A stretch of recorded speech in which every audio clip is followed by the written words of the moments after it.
My sister said she wasn't built to be a mom and dumped her 5 kids on my doorstep. I spent the next 15 years doing everything for them. Last week, they pooled their money to give me a brand new G-Wagon. My sister just found out. She called me screaming that they're her kids and her reward, and is now threatening to sue me if I don't give her the car. I just laughed and hung up. Now I, 42-year-old Alexandra Alex Martinez, have a sister. Let's call her Diane Rodriguez, 48. Growing up in Phoenix, Arizona, Diane was the golden child of our Mexican-American family, prettier, more popular, and undeniably our parents' favorite. She was the kind of girl who could charm anyone with a smile, and somehow always got away with everything. While she was busy being the life of every quinceañera and dating the most popular boys at Central High School, I was the responsible one who studied hard, saved my allowance, and planned for the future. Diane floated through high school and Arizona State University on her charm and beauty, while I worked 2 part-time jobs to put myself through the nursing program at Phoenix College. Our relationship wasn't terrible, just different. We moved in separate circles but maintained a sisterly bond. I admired her confidence, and I think she appreciated my stability, even if she'd never admit it.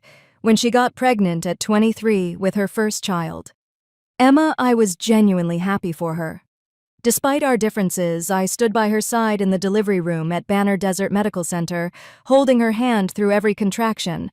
I did the same for the twins, Jackson and Lillian, 2 years later, and again for the youngest 2, Noah and Sophia Zoe, who came 3 years after that. 5 kids in about 6 years. I became Tia Alex and cherished my role in their lives. Our parents passed away when Emma was just a toddler, Mom from cancer and Dad from a heart attack barely 6 months later. With no other close family around, Diane and I only had each other to lean on. I think losing our parents so young affected Diane more than she'd ever let on. She'd always been the favorite, always had their approval and attention. Without them, she seemed a bit lost, though she'd never admit it. For a while, Diane seemed to be managing motherhood reasonably well. She had married Roberto Rob Chen, the father of her first 3 children, who worked steadily in construction for one of the big home-building companies in the Phoenix metro area. He wasn't a bad guy, a bit rough around the edges, but hardworking and genuinely affectionate with the kids. I remember holiday gatherings where he'd have all 5 kids piled on him watching Christmas movies or summer barbecues, where he patiently taught Emma how to properly flip carne asada. They lived in a modest but comfortable 3-bedroom house in Glendale, about 30 minutes from my apartment in Central Phoenix. But things began unraveling when the younger 2 were about 3 and 4 years old. Rob's casual drinking evolved into a serious problem, not uncommon in the construction industry, especially during the 2008 housing crash when work became sporadic. I started noticing empty Tecate bottles hidden around their house when I visited. Diane, who had always loved attention and socializing, began disappearing with increasing frequency. First for hours, then for entire weekends, leaving the kids with neighbors, friends, or whoever would take them. I stepped in as much as my nursing schedule at St. Joseph's Hospital allowed, taking the kids for weekends or school holidays, but I had my own life and responsibilities. I tried talking to Diane about it several times, but she'd get defensive and accuse me of judging her. "You have no idea how hard this is, Alex," she'd say. "You get to go home to your quiet apartment. I never get a break, never." I suggested therapy parenting classes, maybe AA for Rob. She'd agree half-heartedly, but never follow through. I watched with growing concern as the kids started showing signs of neglect, Emma taking on more parental responsibilities, the twins becoming unusually quiet and anxious, Noah developing behavioral issues at preschool, little Zoe clinging to me desperately whenever I visited. Then came that rainy Tuesday in October 15th years ago. I remember it with crystal clarity because it changed everything. I was working night shifts in the ICU at the time. It had been a particularly brutal shift. We'd lost 2 patients, one of them a young motorcycle accident victim, not much older than me. I had just gotten home around 7:00 a.m., exhausted to my bones and emotionally drained. I kicked off my shoes, poured a glass of wine, my post-night shift ritual, judge me if you want, and was about to collapse into bed when my doorbell rang. There stood Diane with all 5 kids huddled behind her like a line of ducklings. They were ages 4 through 10, their little faces confused and scared, clutching backpacks and garbage bags stuffed with clothes. It was raining, unusual for Phoenix in October, and none of them had proper raincoats. They were already soaked from the short walk from her car to my door. Diane herself looked different. Her hair was freshly dyed blonde, she wore more makeup than usual, and she had on a new outfit I'd never seen before. There was a strange, manic energy about her. "I can't do this anymore, Alex," she said, avoiding eye contact. She kept glancing back at a car idling at the curb, not her usual Honda Pilot, but a sporty red Mustang. "I wasn't built to be a mom. I need to find myself." I was so stunned I couldn't form words for a moment. The kids were silent, as if they'd been warned not to speak. Before I could process what was happening, she pushed a crumpled note into my hand, some hastily scribbled nonsense about temporary guardianship, and started backing away. "Wait!" I finally managed, grabbing her arm. "What about Rob? Where are you going? How long will you be gone? Diane, we need to talk about this properly. You can't just drop them off like this." She yanked her arm away. "Rob's gone. He left last month, been staying with his brother up in Flagstaff. Look, this isn't forever, okay? I just need some space to figure things out. I've met someone who gets me." She tossed a casual wave over her shoulder as she hurried back to the waiting car, where I could now see a man in the driver's seat. "I'll call you in a couple weeks. Thanks, sis. I owe you big time." And just like that, she was gone. The red Mustang pulled away, splashing through a puddle that sprayed the already wet children even more. I stood there in my scrubs, still smelling of hospital antiseptic, sleep-deprived, and now completely blindsided with 5 shell-shocked children on my doorstep. Emma, the oldest at 10, took my hand and squeezed it. "Don't worry, Tia Alex. We can help. I know how to make cereal for everybody, and I can get the little ones dressed for school." I think that's the moment my heart both shattered and grew 3 sizes at once. This 10-year-old girl trying to be brave, trying to make it easier for me when her entire world had just been upended again. "Come in, mijos," I said, finding my voice. "Let's get you dry and warm first, then we'll figure everything out." That first night, I put the girls in my queen-sized bed and made a nest of blankets on the living room floor for the boys. I called in sick for my next shift, something I never did, and spent the night making lists, searching for schools in my district, figuring out childcare options that would work with my schedule, calculating budgets, and trying not to have a complete breakdown. I remember sitting on my bathroom floor at 3:00 a.m., silently crying so the kids wouldn't hear me, wondering how in the world I was going to manage this. Those couple weeks Diane promised stretched into 15 years. During the first month, she called twice, both times asking me to wire her money because she was in a tight spot. By month 3, I learned through a mutual friend that she'd moved to Los Angeles with her new boyfriend, some aspiring musician she'd met at a bar in Scottsdale. 6 months in, all of the kids were calling me Mama, though I gently reminded them that Diane was their mother. As for Rob, he had completely vanished. Last I heard through the grapevine, he was bouncing between rehab centers in New Mexico, having lost his license after a 3rd DUI. I won't pretend that raising 5 kids as a single nurse in Phoenix was easy. Those early days were a blur of exhaustion and logistical nightmares.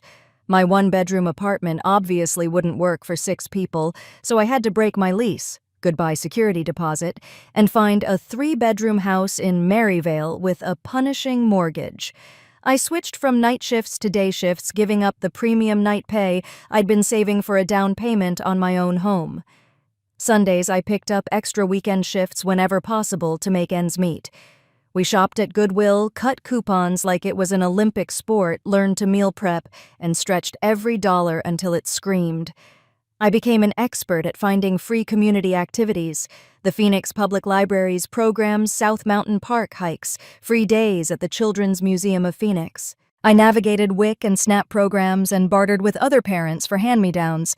Christmas gifts were modest, but thoughtful birthdays featured homemade tres leches cakes rather than catered parties. Vacations meant camping at Lost Dutchman State Park rather than trips to Disneyland. But the financial strain was actually the easy part. The emotional labor was what nearly broke me. 5 traumatized children, each processing abandonment in their own way. Emma became hyper-responsible, mothering her siblings and trying too hard to be perfect. The twins developed separation anxiety, panicking if I was even 5 minutes late picking them up from after-school care. Noah's anger exploded in aggression at school, earning him suspensions and worried calls from teachers. Zoe regressed wetting the bed until she was 7 and clinging to me like a shadow.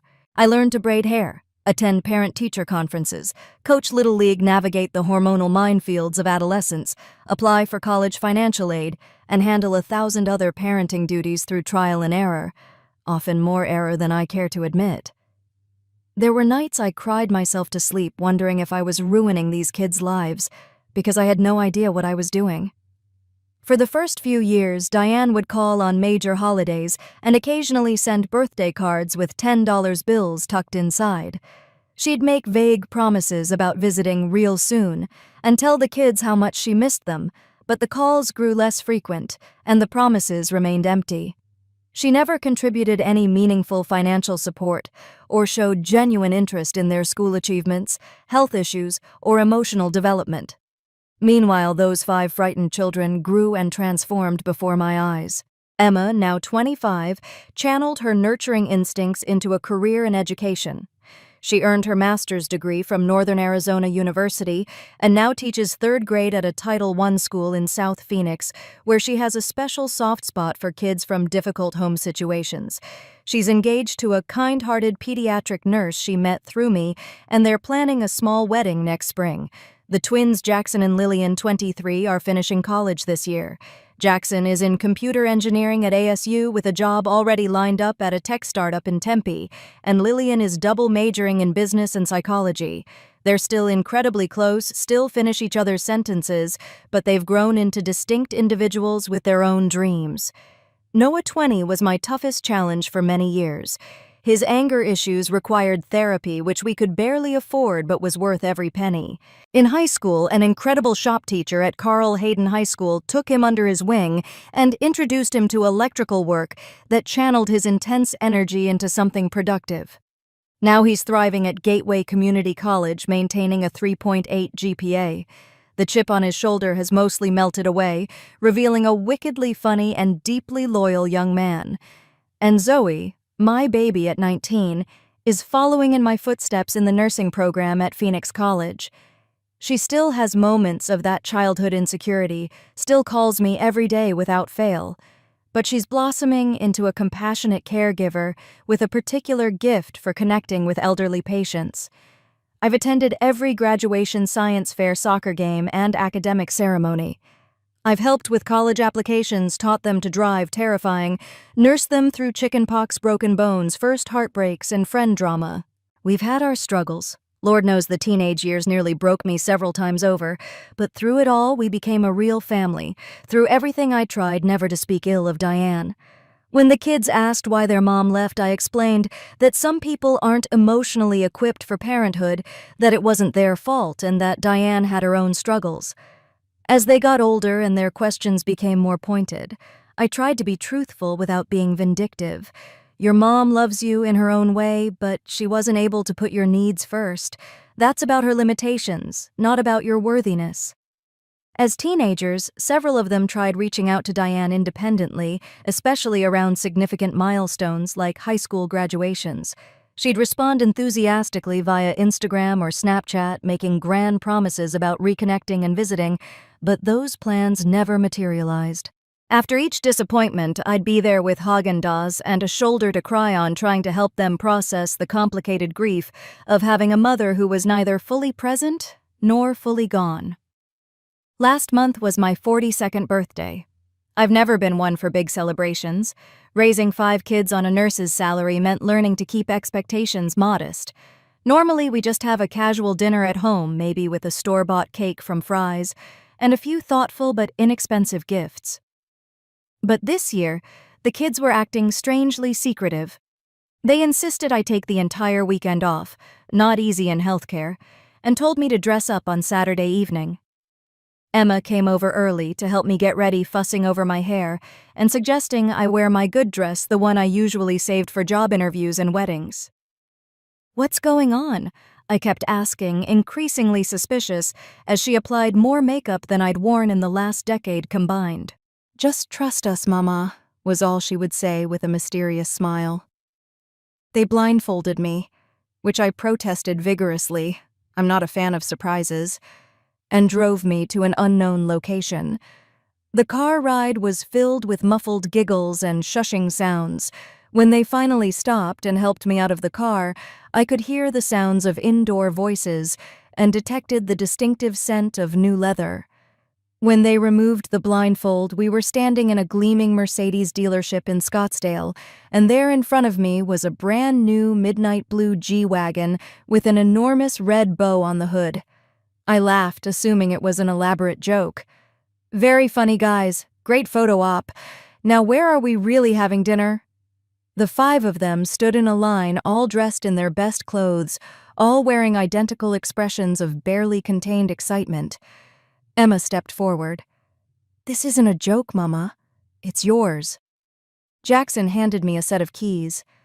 "We've all been saving for 3 years. Every bonus, every extra shift, every tax refund." Lillian added, "You gave up everything for us. Your apartment, your savings, your social life. You deserve something just for you." I stood there, utterly speechless, keys dangling from my finger. The G-Wagon had been my dream car since forever, something I'd mentioned in passing years ago while watching a car commercial. "Now that's a proper vehicle," I'd said with a laugh. "Maybe when I win the Powerball." I never thought I'd actually own one. "I can't accept this," I finally managed to say, tears already streaming down my face. "It's too much. You all need to save for your futures." Noah, my practical one, shook his head firmly. "It's already paid for. Taxes, registration, insurance, everything. We set up a fund to cover it all for the first 2 years, and we can all still pay our bills," he reassured me with a smile. "We budgeted carefully, just like you taught us. We've been planning this since my high school graduation." I completely broke down in the middle of that dealership, ugly, crying and hugging each of them through my tears. The salespeople pretended not to notice, discreetly stepping away to give us privacy. I couldn't believe these 5 young people who had endured so much and worked so hard had done something this extravagant for me. The sales manager finally approached with paperwork confirming that yes, everything was paid for, and yes, this was really happening. When I slid into the driver's seat for the first time, inhaling that intoxicating new car smell, I felt like I was dreaming. We took about 100 photos, including one with all 6 of us that now sits framed on my mantle, and then went out for a celebratory dinner at Kai Restaurant at Wild Horse Pass, far nicer than our usual haunts. That night, after everyone had gone home and I was alone, I sat in my new car in the driveway for almost an hour, alternating between happy tears and disbelieving laughter. For someone who had spent 15 years putting everyone else first, it was overwhelming to be on the receiving end of such generosity. Everything was perfect for about a week. I babied that car like it was made of crystal, parking it far from other vehicles in lots, and developing an elaborate cleaning routine that the kids teased me about mercilessly. "Mama, you don't need to wipe the dashboard every time you get out," Jackson would say, rolling his eyes. But I couldn't help it. The G-Wagon represented not just luxury, but the love and appreciation of the 5 people who mattered most to me. Then came the call from Diane. This was unusual in itself, as we barely speak these days, maybe once or twice a year at most, usually when she needs something or around Christmas. I answered with some concern, wondering if something was wrong. "Hello, Diane. What the actual *CK Alex?" Her voice was so loud I had to hold the phone away from my ear. She was clearly in a rage like I'd never heard before. "Excuse me. Don't play dumb with me. I just saw Emma's Instagram post about the car. My children bought you a G-Wagon." Now it made sense. I should mention that Diane had reappeared on social media about 5 years ago, suddenly interested in maintaining an online relationship with her children. She follows all their accounts, but rarely engages beyond occasional comments about how much they resemble her or breezy messages on birthdays. Yes, they did, I replied, keeping my voice deliberately calm. It was a very thoughtful birthday gift. Those are my kids, she shrieked, her voice cracking with fury. My kids that I gave birth to. If anyone deserves a luxury vehicle from them, it's me. I carried them for 9 months each. I couldn't believe what I was hearing. Diane, you haven't been part of their daily lives for 15 years. You've sent maybe a dozen birthday cards and contributed $0 to their upbringing. That doesn't matter. I'm their mother. Blood is blood. They're my children, and that should be my reward for bringing them into this world. Then she really went off the deep end. I'm calling my attorney tomorrow. You poisoned my children against me. You stole my family from me. You owe me that car, or at least half its value since I'm their real parent. I'll sue you for parental alienation. I'll take you to court for everything you've got. I couldn't help it. I started laughing. The sheer audacity was almost impressive. Here was a woman who had abandoned her children on my doorstep 15 years ago, contributed nothing to their upbringing, and now felt entitled to a gift they had given me. Good luck with that, I said, still chuckling. I have 15 years of documentation, including a guardianship document in your handwriting, by the way. The kids are all adults now. They make their own decisions about their money and their relationships. But please waste your money on legal fees. Let me know how that works out for you. She launched into another tirade of threats and obscenities, calling me names that I won't repeat here. I simply said goodbye, Diane, and hung up. My hands were shaking afterward, not from fear, but from anger. After all these years, she still had the power to get under my skin. I poured myself a glass of wine and tried to calm down, reminding myself that her threats were almost certainly empty. Still, the call bothered me more than I wanted to admit. I didn't immediately tell the kids about the call, not wanting to taint their beautiful gesture with this ugliness, but Diane took care of that herself. She started messaging each of them individually, first with guilt trips about forgetting their real mother, then with increasingly unhinged demands about her entitlement to the car. The kids were initially hurt and confused, but that quickly transformed into anger. They conference called me that evening to discuss what happened. Emma, always the protective one, was livid. She abandons us for 15 years and then thinks she deserves our gift to you. Is she delusional? Jackson and Lillian had already blocked her across all platforms. Noah, usually the quietest of the bunch, told us he'd informed her exactly where she could shove her demands, in colorful language I won't repeat here. And sweet Zoe simply stated, "You're our real mom, the only one who matters." I'll admit those words brought me to tears again. The next morning, I received an email from Diane with contact information for her lawyer, who, after a quick Google search, turned out to be a general practice attorney in a Scottsdale strip mall specializing in real estate closings with a website that looked like it was designed in 2003. She formally demanded either the car itself or $150,000 in compensation for emotional damages and parental alienation. I sat in my beautiful G-Wagon, sipping coffee and contemplating my options. Part of me wanted to hire the most aggressive family lawyer I could find and countersue for 15 years of child support. Another part wanted to respond with nothing but a glitter bomb to her LA address. And part of me considered taking the high road and simply continuing to ignore her as I had for so many years. But I can't deny that a small, petty part of me was enjoying this. The sister who always had everything handed to her on a silver platter, who abandoned her responsibilities when parenthood became inconvenient, was now furious that those same children had grown into compassionate, successful adults who loved the person who actually raised them. That I realized was the sweetest revenge possible. I wasn't expecting such an overwhelming response to my post. Thank you for all the supportive comments, messages, and awards. It's heartwarming to know there are so many people who understand and validate our family's journey. Many of you asked about possible legal actions against Diane, and I wanted to address that. We're exploring our options carefully. As several commenters pointed out, I have substantial documentation, the original guardianship note which I had notarized a week after she left, just in case text message records, emails, and 15 years of school and medical records listing me as the children's guardian. I even kept a detailed log of the few occasions Diane sent holiday money, which did happen maybe 5 to 6 times over 15 years, usually $20 per child, and transcripts of phone conversations where she promised to visit but never did. Someone asked if I ever legally adopted the kids. The answer is no, though not for lack of trying. When they were younger, I consulted an attorney about formal adoption, but Diane would have needed to relinquish her parental rights, and she refused. I think she enjoyed the idea of motherhood, just not the reality of it. She wanted to keep her mom title without any of the work. By the time the kids were teenagers, they felt the paperwork wouldn't change our family dynamic either way. As for current developments, Diane has been blowing up my phone with increasingly desperate messages.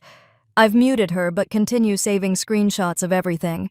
Her latest offer is that I add her name to the car's title and allow her to borrow it whenever she visits, which has happened exactly twice in 15 years, both times unannounced and chaotic.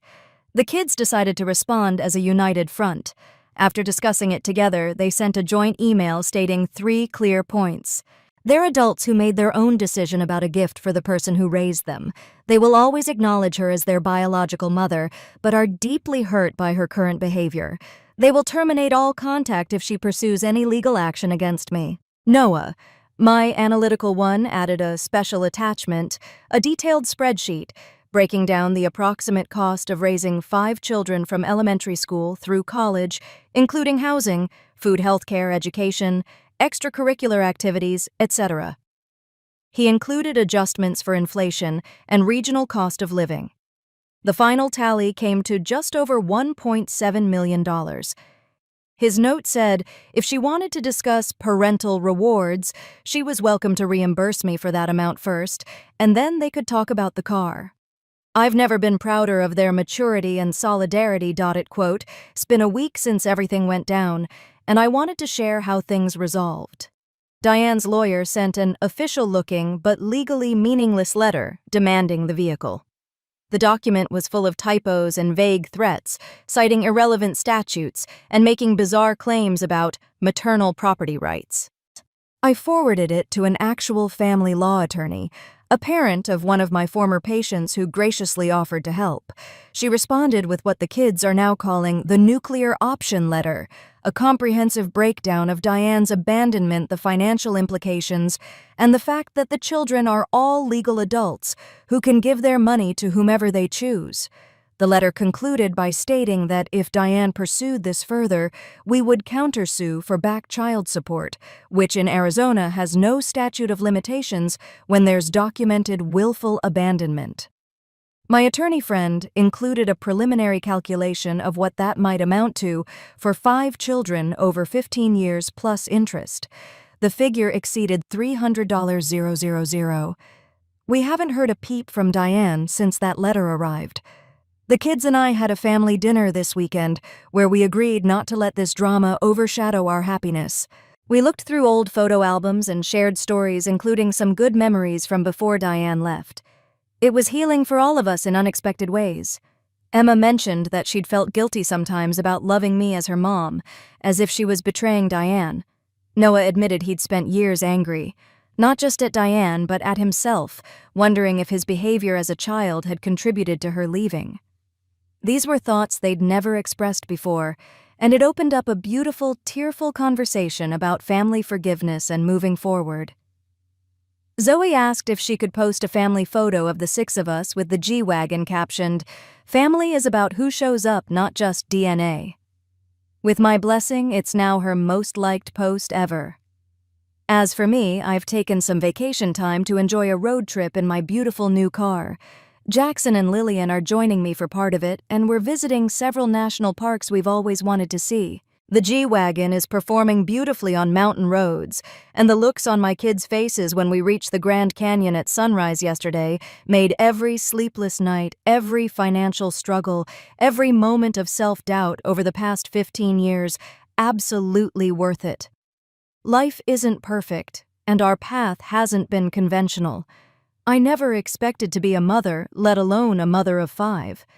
There were days I was sure I was failing them, nights I cried myself to sleep, wondering if I was enough. Raising them wasn't always a Hallmark movie. We had epic fights, slammed doors, teenage rebellion, and all the normal family dramas intensified by the abandonment issues they all carried. But looking at these 5 remarkable humans now, I wouldn't trade my journey for anything. They call me Mama not because I gave birth to them, but because I showed up every day. I made lunches and checked homework and kissed scrapes and celebrated victories and mourned losses alongside them. No court ruling or biological claim can diminish the family we've built together. Thank you all for your support and encouragement. It helped me realize I have nothing to feel guilty about and everything to be proud of. P.S. To the Redditor who suggested I get a custom license plate that says 5 kids mom. That's brilliant and I'm absolutely doing it. The plate has been ordered and should arrive next week. Story 2. By late May 2025, my sister was staring down felony charges. A red Ferrari was leaving our driveway on a flatbed, and a judge's protective orders plus hospital HIPAA restrictions barred my parents from any access to my grandfather or his records. That is how far it went before anyone in my family stopped calling me dramatic. I'm Madison Hale, 32, VP of Marketing in New York City. I take the 612 home to Greenwich, Connecticut, where the hedges are trimmed like they have a publicist and the neighbors wave just enough to be polite. I always thought betrayal would look like a Hollywood scene. It doesn't. It looks like autopay. It looks like, can you cover this month and we'll square it later. It looks like love weaponized by people who know your soft spots. What they didn't know was, I document everything. I'm the person who names files the year, month, day down to the minute. PDFs, emails, bank statements. If you've ever sat at a kitchen table and explained your budget to people who treat your income like a community chest, tell me where you're watching from. I want to know how far this story has to travel to find the person who needs it. Here's the baseline, because every good plan needs a ledger. In 2017, after my first big bonus hit, I created what I called the Grandpa Care Fund. I funneled RSUs as they vested stacked bonuses and kept the account separate so no one could call it extra. By early 2025, it stood at $3.96 million. That wasn't magic. It was compounding vest schedules and a promise to the man who taught me to read the business section like scripture. His name is Edward. He's 82. He is the only person I've never once had to recover from trusting. Now the part I used to call generosity, and now call a paper trail.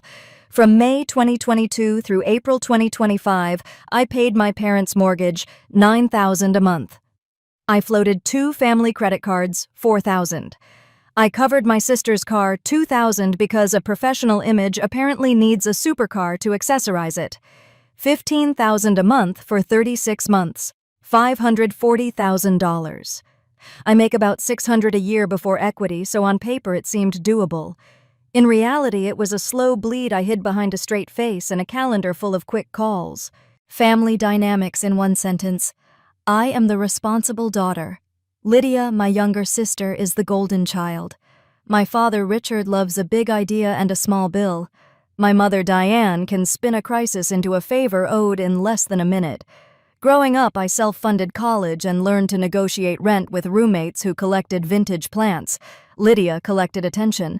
The spotlight followed her, and somehow the bill followed me.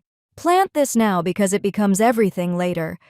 In 2021, after Grandpa stabilized, we revoked the power of attorney I'd held for his care. We filed that revocation with the bank. We didn't announce it to my parents because it wasn't their business. That revocation matters. So does this.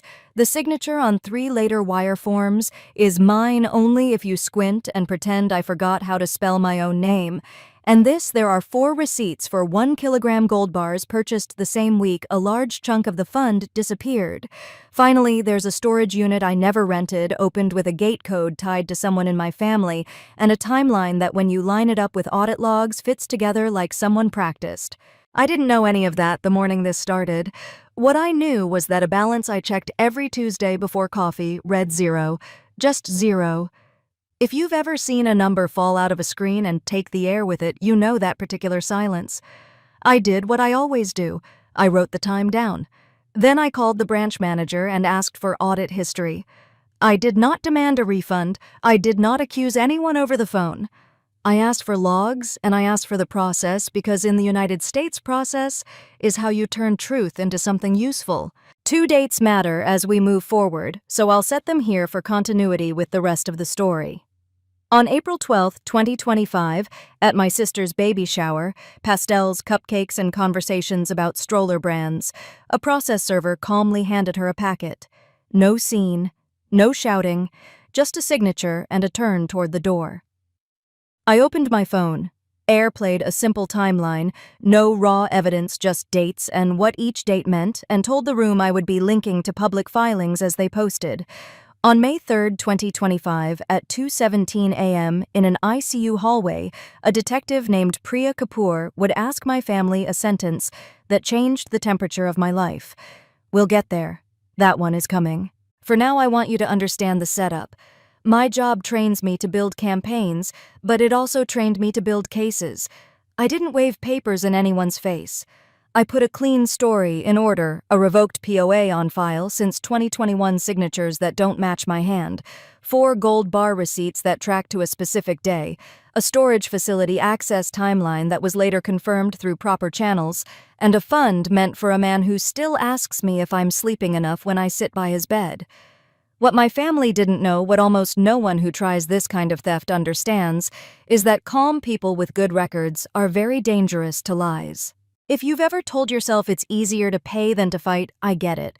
I told myself that for 3 years. But the moment you see zero, the math changes. You stop being the cushion and start being the spring that snaps back hard enough to leave a mark. Looking back now, the pattern wasn't dramatic. It was domestic. It was the slow, soft kind of erosion that happens when love and obligation get braided together so tightly you can't see the knot anymore. On paper, I could afford it. In practice, it was a second job I never applied for. From May 2022 through April 2025, I underwrote my family's life like it was a brand I was paid to build. $9,000 a month to keep my parents' colonial on the right side of the mortgage company. $4,000 across 2 credit cards that always seemed to be within a few hundred of the limit because there was always a reason. $2,000 for my sister's car because a professional image apparently needed a supercar to match the filter. $15,000 every month, 36 times. $540,000 in total. The transfers sat on my statements like fence posts. Regular. Even. Almost respectable. I grew up as the responsible daughter in a house that rewarded last-minute miracles more than steady effort. Richard, my dad, loves a plan, as long as it's his and someone else pays for it. Diane, my mom can turn a simple favor into a family myth. Remember when we all pulled together Madison Lydia, my sister learned early that if she insisted someone would absorb the landing, I learned to be the landing. Here's what that looked like in real numbers and normal scenes. In 2022, a temporary tax surprise became 6 months of just until we catch up. I set the payments to autopay because I was traveling for a product launch. That was my mistake. Autopay makes generosity look like structure. In 2023, a hospital bill arrived 2 weeks after Grandpa came home from a scare. Insurance covered most of it. I covered the part insurance didn't, because I refused to let anyone talk about money in his room. Around the holidays, Lydia called twice in 1 week. First, it was a rental deposit that fell through because a roommate bailed. Then it was a networking conference where she swore the right handbag would read as credibility. I told myself image matters in her field.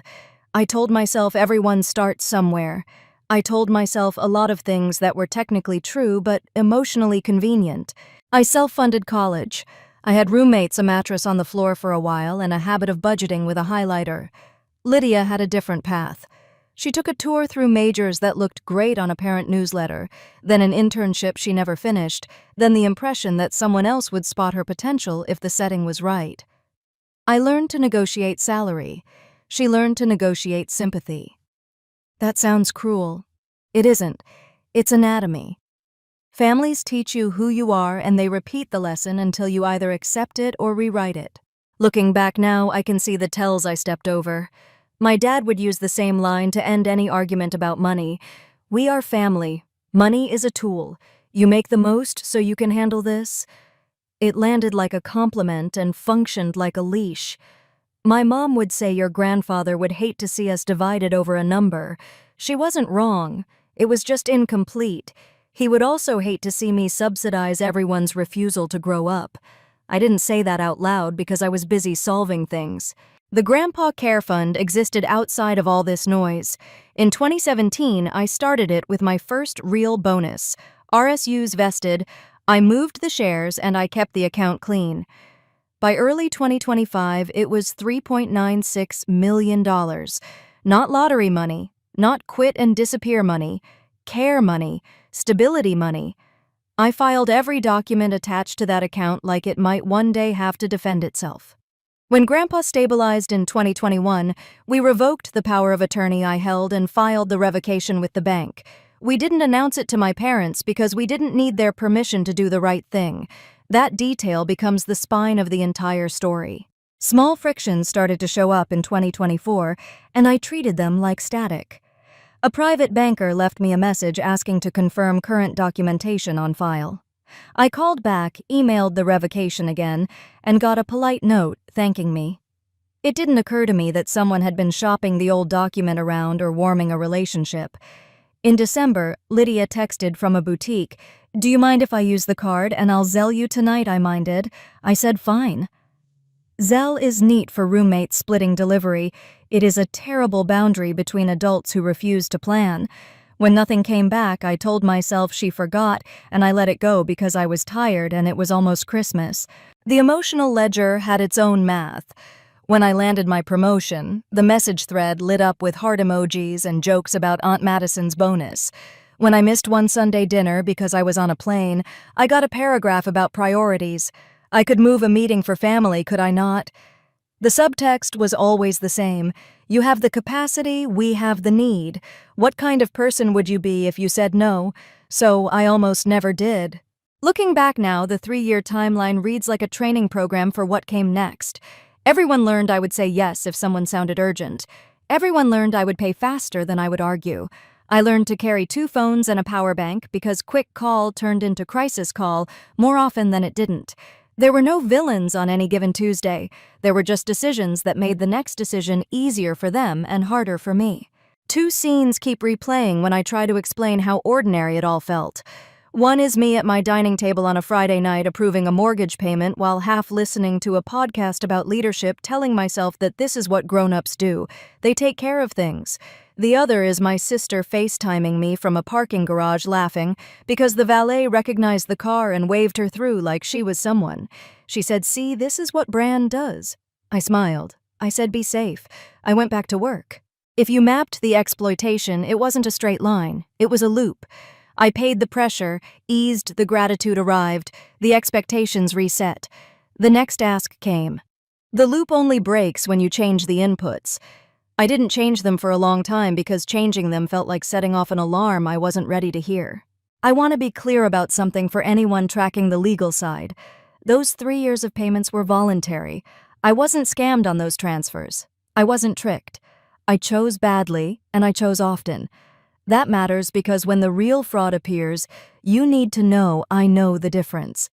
A wire under Article 4A is not a Zelle split or a card charge you regret.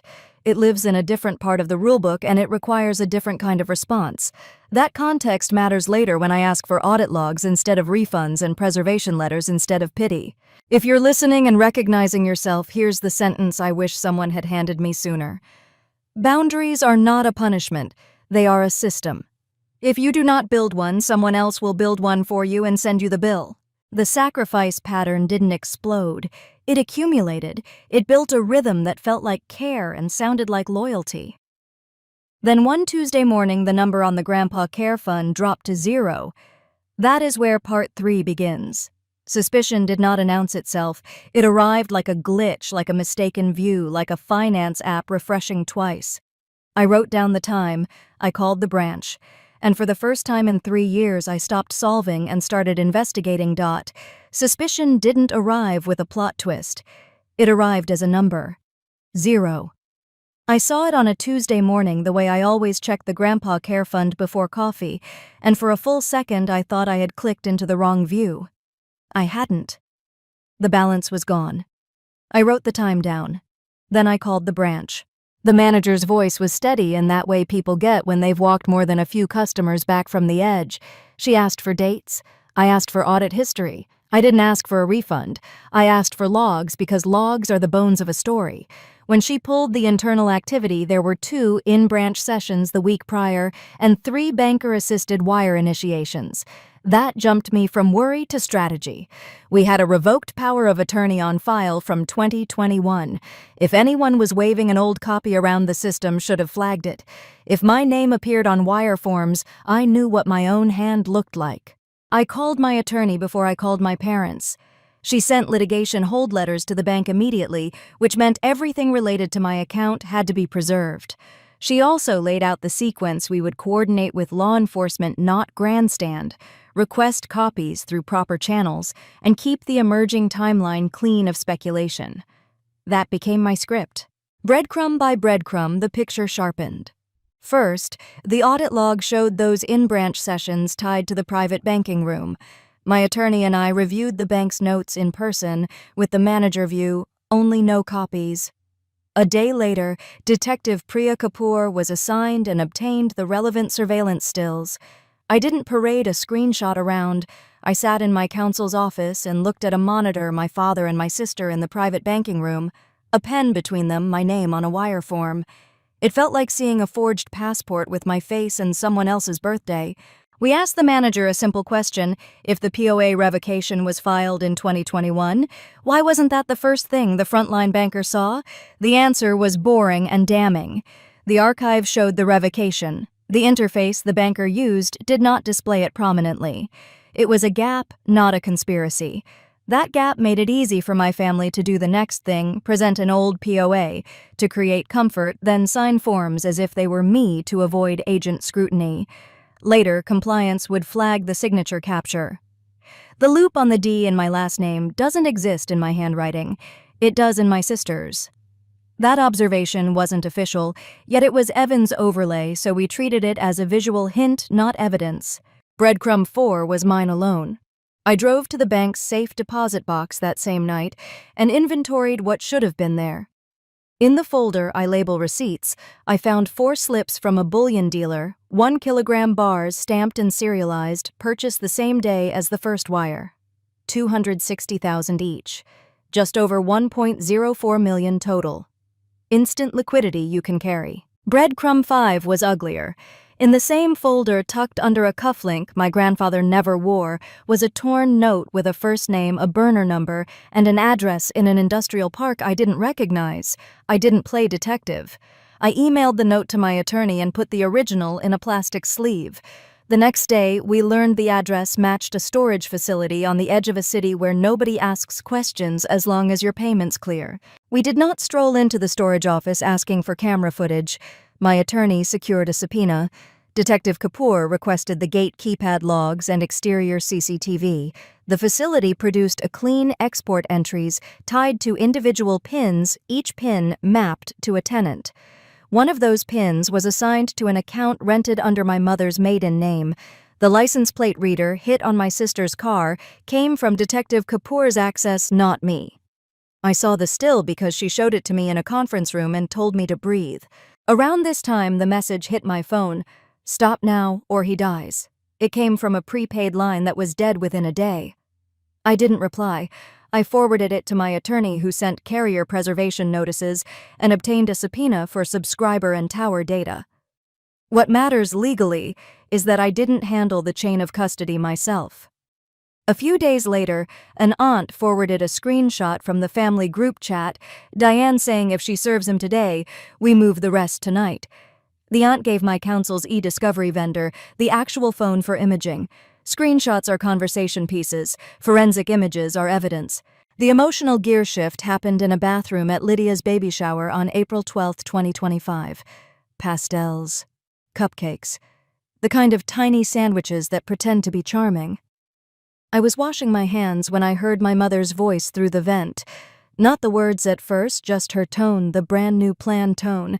When the sentence came through, if she serves him today, we move the rest tonight, I felt my shoulders go cold.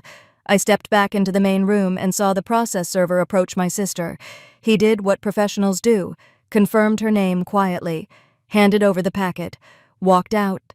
No speech, no drama. I didn't make one either. I connected my phone to the venue screen and put up 4 slides.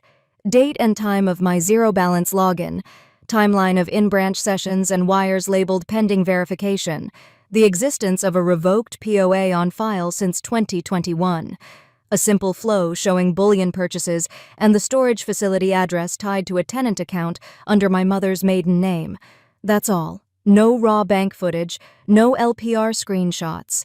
I closed by saying I would post links to the public docket as filings appeared. If anyone had questions, counsel's contact was on the last slide. 10 family members saw it, and that was the point.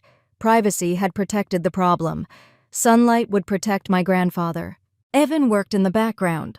He took the signature images the bank let us view in office and built a clean side-by-side overlay that showed the loop on the D and the pressure points where someone hesitated mimicking my name. We labeled it visual aid because only a certified examiner can call it an opinion. He also stacked the audit log times against the storage gate entries and highlighted the overlap. When you lined them up, the choreography was obvious. Wire, buy, store, repeat. Marjorie, the charge nurse, who has known my grandfather for years, stepped from friend to validator in one call. She asked me to come by after visiting hours and walked me to administration to file a formal note about unusual badge activity near my grandfather's room. She did not accuse anyone by name. She did what professionals do. She put facts in a system that can act on them. That is how Detective Kapoor entered the story with a badge and a schedule. It's also how we got to the sentence that snaps our timeline into focus 2 weeks later. There's a reason I keep repeating the steps. People think betrayal is a moment. It isn't. It's a set of decisions made in sequence by people who count on you not connecting the dots. The dots were all there. A revoked POA ignored by a frontline interface, forged signatures presented as mine to avoid agent scrutiny. 4 serialized gold bars, a tenant, PIN that wasn't mine, a burner text with a threat, a bathroom sentence about moving the rest tonight. Put them on a board and they look like a plot. Put them in the right order and they become proof. By the end of that week, the fund wasn't just empty. It had a map. And once a theft has a map, it also has a destination. Mine was an ICU corridor at 2:17 a.m. on May 3, 2025, where discovery stops being theoretical and becomes a conversation with consequences. Awakening didn't feel like triumph. It felt like finally hearing a sound that had been playing under every conversation for years. Once the timeline was on the wall, the story stopped being a feeling and became a sequence. That's when the 3 layers separated. First layer, the surface betrayal, what happened, no adjectives needed. A fund I built for my grandfather's care was emptied through 3 banker-assisted wires. A revoked power of attorney on file since 2021 was waived to lower scrutiny, then set aside so my name could be signed as if I were present. 4 serialized 1-kilogram gold bars were purchased the same day the first wire hit. The rest of the money pivoted toward the kind of channels people use when they want speed and forget that everything leaves a mark. Those are just facts. You can disagree with my tone. You cannot disagree with dates. Second layer, the deeper conspiracy, who moved with whom. It wasn't a mastermind. It was a choreography. My father Richard set the appointments and played the "We're family, we already have papers on file" card. My mother Diane rented a storage unit under her maiden name so her current ID wouldn't cross-reference easily with anything bearing our family surname. Lydia, my sister, presented confidence like a credential and signed where my name belonged, favoring the same loop on the D she has used since high school. A nurse practitioner, who used to float through my grandfather's unit, knew enough about shift changes to pick quieter doorways. She wasn't family. She was an access point. Each person did the piece that felt normal to them. That's why it worked until it didn't. Third layer, the pattern, how long the plan had been warming. Detective Priya pulled interface notes and confirmed something the branch manager had admitted the frontline banker's screen didn't surface the 2021 revocation as loudly as the archive did. Boring gap, useful to people who rely on gaps. In prior months, there were documentation refresh touches on the account. Nothing that moved money, just the kind of cautious taps people use to see which door is unlocked. The minute the path looked smooth, they moved fast wire, buy store, repeat. That sequence showed up the same way in 3 places at once: audit logs, bullion receipts, storage, keypad entries. The plan wasn't brilliant. It was practiced. The moment those layers clicked, everything got louder and sharper. I remember the antiseptic drift of the hospital air when Marjorie walked me to administration to file the unusual badge note. Food court coffee too sweet and too hot, cooling in my hand while a clerk stamped a form. In the storage facility lot a few nights later, I stood on gravel that crunched like glass when I shifted my weight and looked at a roll-up door I had never seen before. I didn't try to open it. I didn't need to. Seeing the place was enough to make denial feel ridiculous. The sky was too blue for a revelation like that. It stayed blue anyway. The threat text finally made functional sense once we laid motive over method. Stop now, or he dies wasn't theatrical. It was targeted. If Grandpa testified that we revoked the POA and confirmed my role as his agent had ended in 2021, the old paper they dangled would collapse. If the investigation matured, the paper trail to bullion and the storage tenant pin would too. The message was leverage, not drama. My attorney said it plainly: they're trying to stop your witness and freeze your timeline. We answered with process preservation letters to the carrier, a subpoena for subscriber and tower data, and a report to Adult Protective Services. Fear looked smaller when it sat next to paperwork. There was one gap in my understanding I had to close before I let myself be angry. Why sign as me at all if you were going to present a POA? Detective Priya walked me through the logic. Presenting an old POA can relax a banker who is moving fast, but signing as agent can trigger extra review. If you believe your performance will pass a casual glance, you sign as the principal and rely on convenience to carry you through. It's lazy fraud, which is often the most effective kind until a detail-oriented person gets involved.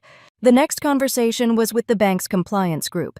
I didn't ask them to rewrite the last week. I asked for the control points they would preserve. They identified the notary log tied to the in-branch sessions. They marked the signature capture file where the pressure wavered in places my hand doesn't. They committed to producing everything to law enforcement on request. The manager apologized for the interface gap. I accepted the apology and asked when the hold notice would hit their internal systems. It's a different kind of power to ask for timestamps instead of sympathy. Back at my kitchen table, Evan built a board the way he would prep a data review sources fields joins. On the left, audit logs with precise times. In the middle, bullion receipts with serial numbers and cashier stamps. On the right gate, keypad entries mapped to the tenant PIN assigned to the account rented under my mother's maiden name. Over that, he overlaid my viewing of the signature capture labeled clearly as a visual aid and left a placeholder for the certified examiner's report. Above everything, he typed one sentence: everything leaves a record. It was almost comforting. Marjorie called that night, and for the first time, her voice sounded tired. She said she had seen a badge near Grandpa's room that didn't belong to the on-duty team. No accusation, just detail. She asked permission to elevate the concern through the proper channel so the hospital could look at access logs and camera angles without triggering gossip. I said yes. Hospitals move on documentation. So do courts. So do banks when you give them no choice. All of this, the 3 layers, the sensory snapshots, the clean board, led to the same place. There would be a moment where the story stops being an outline and becomes an event. We chose it because waiting would mean handing the initiative back. An ICU corridor at 2:17 a.m. on May 3, 2025 is not dramatic because I say it is. It is dramatic because procedure is dramatic when you have skin in the game. Security would stand where they always stand. Detective Priya would do what she always does: ask direct questions, document direct answers. My job would be to shut up, stand still, and let the work I had already done carry the room. This is the part of the story where people expect rage. Rage is easy. Clarity is harder. Clarity told me who did what, where, when, and why it made sense to them. Clarity also told me what would matter to a judge, a jury, and a hospital board. That is what awakening looks like when you are the responsible one who finally stops being the landing. I did not become someone else. I became exact. We were 2 weeks past the baby shower, 10 days past the threat text, and hours away from the corridor. I set 2 alarms and a reminder to eat something before midnight. Then I sat in the quiet and practiced a sentence that would keep me from saying the wrong thing at the wrong time. I'll let my attorney speak to that. It sounds small. It's actually a boundary. When the alarm went off, I put on a sweater I've worn to product launches and funerals and brushed my hair into a low ponytail that wouldn't read as disheveled on camera. I picked up a folder I didn't need to open because its contents were already in evidence cues, and I drove toward a hallway where the light would be too white and the floor would be too clean, and the question would be exact. We need to talk about access and intent. The morning after we locked the timeline, I stopped every family autopay. Mortgage, cards, the networking car, all of it. 1 email to my parents with a single sentence. All financial support is paused pending the outcome of an active investigation. Please direct any questions to counsel. No exclamation points, no explanations. I changed passwords, rotated 2-factor authentication on every bank relationship, and asked my private banker to close and reissue account numbers on anything that had ever touched the Grandpa Care Fund, then documented the call time in my ledger. When you've been the cushion for 3 years, the first hard edge you set surprises everyone, including you. My attorney moved first because that's how you keep evidence clean. Litigation hold letters were already in place at the bank. Now she sent preservation notices to the telecom carrier tied to the threat text and to the storage facility for keypad and camera exports. She opened a civil complaint draft conversion fraud identity theft and prepped a motion for a temporary restraining order to freeze proceeds traceable to the wires. None of that went online. It went into a folder labeled filings where things become real. We met bank compliance in a glass room that smelled like coffee and printer toner. I didn't ask for apologies. I asked for timestamps. When did the hold notice hit their internal system?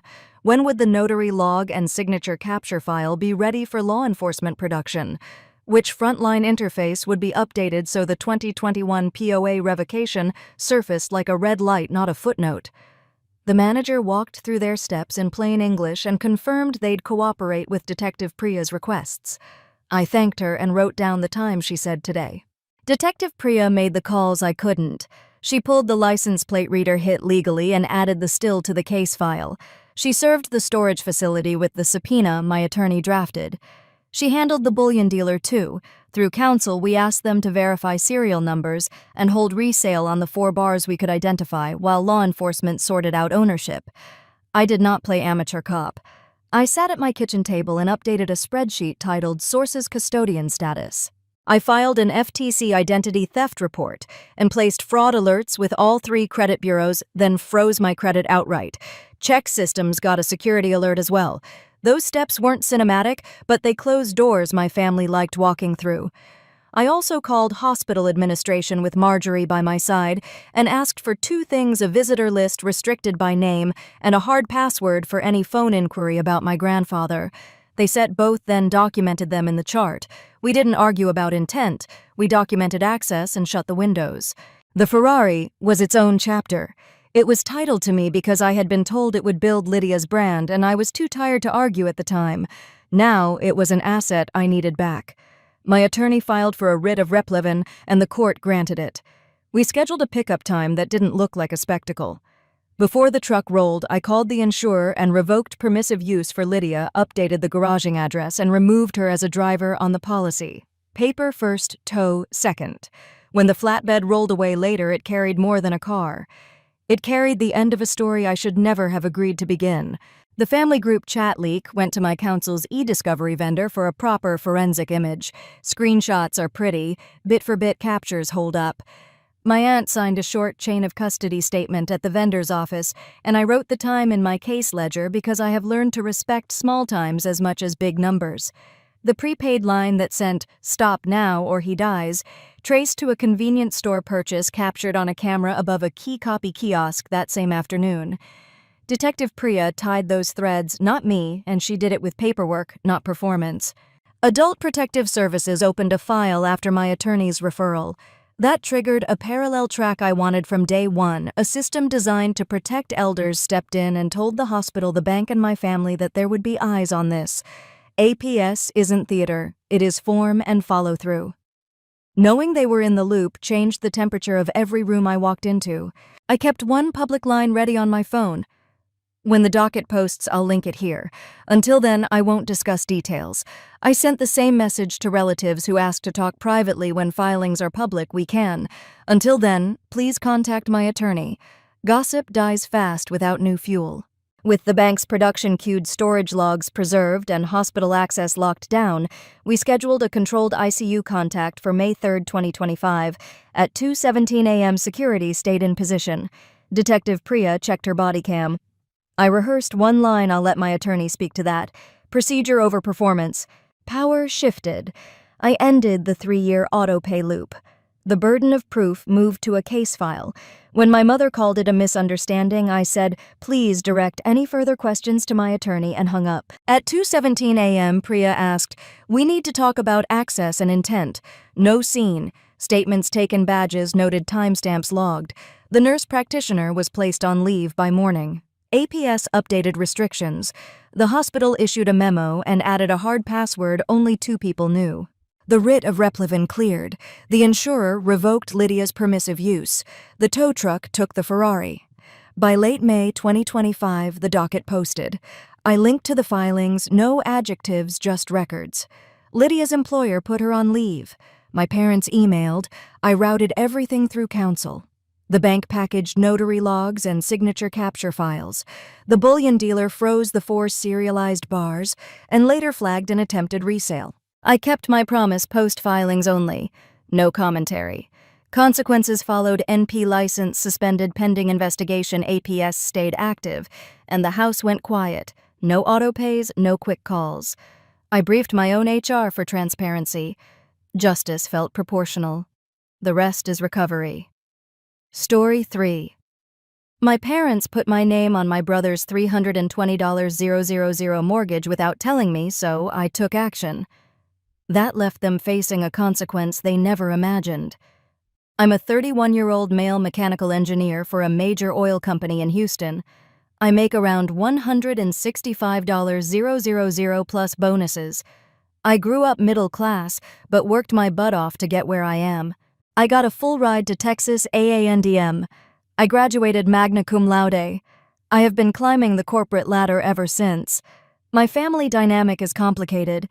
Dad is a retired electrician. Mom worked as a school secretary until she retired. They are good people, but they have one massive blind spot. My younger brother, Danny. Danny is 27 and has been a gambling addict since college. It started with fantasy football, moved to online poker, then sports betting, then casino trips to Louisiana every weekend. The guy cannot walk past a scratch-off ticket without buying 5. He has blown through inheritance money from our grandparents, maxed out every credit card he has ever had, and borrowed money from everyone who is dumb enough to lend it to him. But here is the thing about gambling addicts. They are master manipulators. Danny could convince you the sky was green if it meant getting money for his next bet.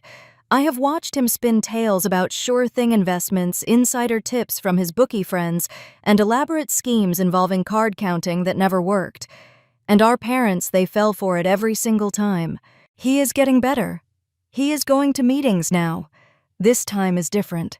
He just needs one more chance. I had heard it all before. The cycle was always the same. Danny would lose big, come crying to mom and dad with some sob story about rent money or car repairs. They would give him cash, and within a week he would have blown it all on online betting sites. Then the cycle would repeat.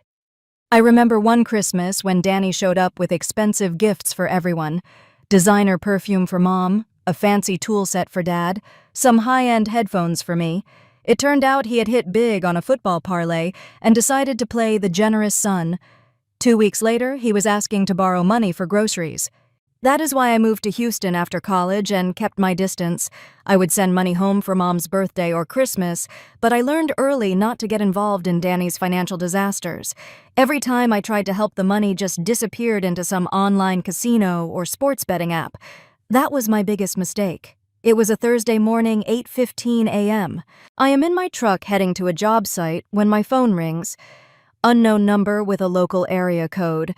Normally I would let it go to voicemail, but we had contractors calling about a big project, so I picked up Mr. Rodriguez. This is Patricia from First National Bank.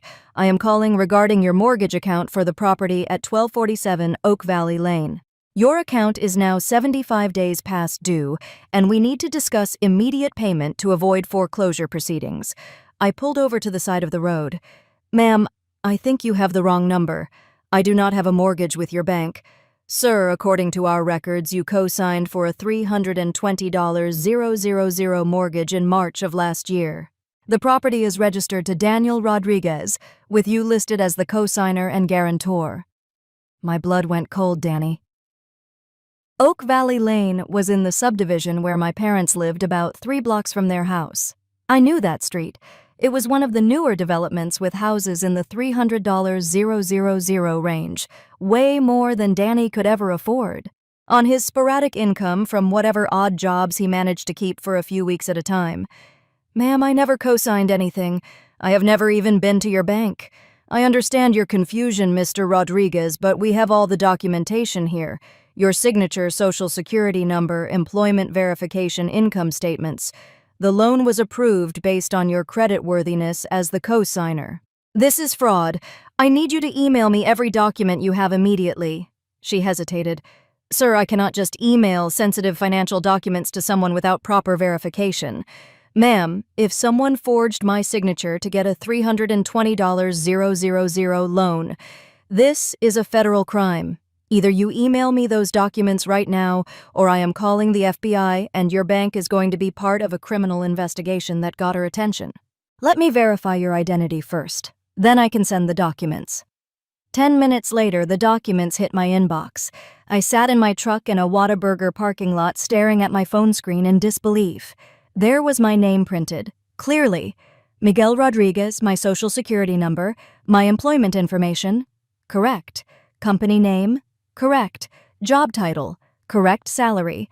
A signature that looked exactly like mine. Even a copy of my driver's license. But I had never seen any of these documents before in my life. The mortgage was for a house 3 blocks from my parents. The borrower was listed as Daniel Rodriguez, my brother. The co-signer was listed as me.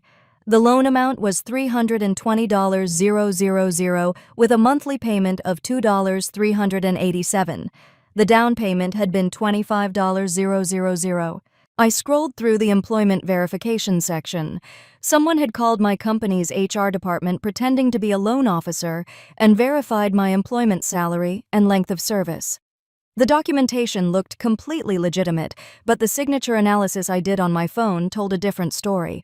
The signature looked close, but the pen pressure was wrong. The way the "am" curved in Miguel was slightly off. Someone had practiced my signature, probably using examples from birthday cards or Christmas checks I had sent home over the years. I called in sick to work and drove straight to my parents' house. This could not wait. I did not call ahead. I just showed up at 11 a.m. with a folder full of printed bank documents and a recording app ready on my phone. Mom answered the door in her bathrobe, looking surprised. Miguel, what are you doing here? Why are you not at work? We need to talk. Where is Dad? Where is Danny? Your father is in the garage working on Mrs. Peterson's lawnmower. Danny is at work. Well, he said he had a job interview this morning. Classic mom. Always making excuses for Danny. A job interview that probably did not exist. Get Dad now and call Danny. Tell him to get over here immediately. Mom's face went pale. She knew that tone. I had used it exactly twice before. Once when I caught Danny stealing money from her purse for lottery tickets, and once when I found out Dad had been lending Danny money to cover his gambling debts. Dad came in from the garage, wiping grease off his hands. Miguel, what is going on? Son, you look like someone died. I spread the mortgage documents across their kitchen table, the same table where we had had family dinners for 20 years, where Dad had taught me to balance a checkbook. I need one of you to explain to me how Danny got a $320,000 mortgage with me as the co-signer when I have never signed anything. The silence was deafening. Dad's face went white. Mom sat down hard, her coffee mug shaking in her hands. Miguel. Dad started, then stopped. Do not not tell me the truth right now.